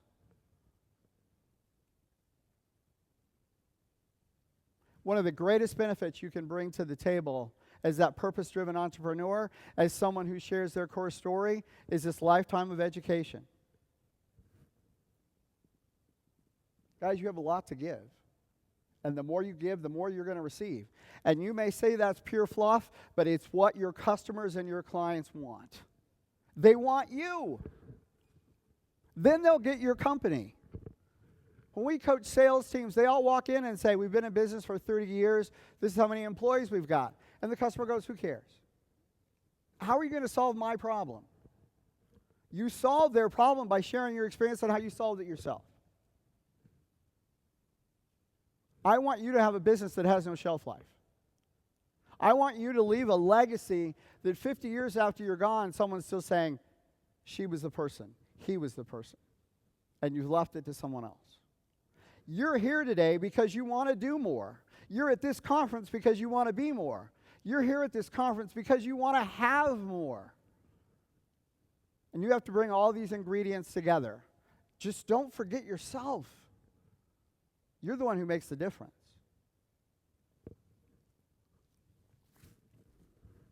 The second thing you get to do is a lifetime of service.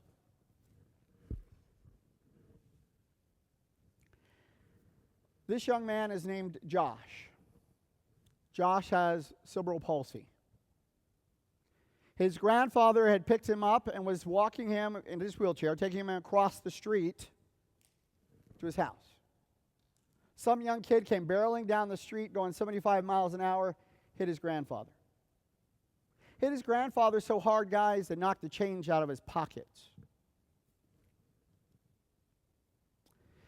The gentleman in Alabama called me and said, Bart, I heard you could help us with our speaking because I need to share this story in front of 2,000 people. I immediately said, we'll help. It was an automatic choice. Our goal is to give 1 million people their voice.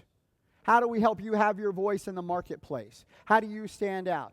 It was an easy choice to make. There's that lifetime of service that you can offer. Guys, I can encourage you in your business, link to something that matters to you. Something that you can get behind and bring your customers with you. We've worked with a couple of clients. One gentleman is highly involved in the Boys Clubs of America. He does his events, he does his programs, and he links it to that as a charity. He brings the customer with him in that lifetime of service. When you're clear on that purpose, when you're clear on what your business does, it never ends. The opportunities come to you. You're the magnet. But I think the thing that's most important, guys, is the last one. A lifetime of leadership. I want to have a wall of 1 million faces. I want your face on the wall. I want to ensure your legacy. I want to ensure that you're making more money than you've ever dreamed, that you're giving more than you ever thought was possible, and that you're receiving more than you ever even began to understand you could have. But what's holding you back is what's in that seat. Because already you're saying to yourself, well, I haven't had a tragedy. I haven't been through something dramatic. But that's where you're wrong. You don't have to go through cancer to have a story. Each one of you have a story. Each one of you have learned certain things. It's just your ability to share that story. It's your ability to take that experience and craft it into a powerful message, whatever that may happen to be. And then it's your ability to communicate that message in a compelling sort of way. The world's begging for what you have to offer, team. All you have to do is offer it. My mentor, Jim Rohn, you heard Dave D mention him. Jim Rohn said, work harder on yourself than you do your job. Very few of us do that. We give up our physical fitness life, your spiritual life, your extra education, working on your message. All those things you give up because we're out there working. You're the key ingredient to your business. Your story matters. Your ability to share it makes a difference. If you want to be more and do more, you have to do it. It's not a choice. Whether you do it with me or you do it with someone else. Don't sell the world short because you don't take the time to think through your story. Because you haven't taken the time to build it into absolutely everything that you do. John Maxwell once said that leadership is nothing more or nothing less than pure influence. Folks, that's what you do every day. I believe in you. I wouldn't be standing here if I didn't. I want you to believe in yourself as much. I know you make a difference. I know you can have what you want. But only you can do that.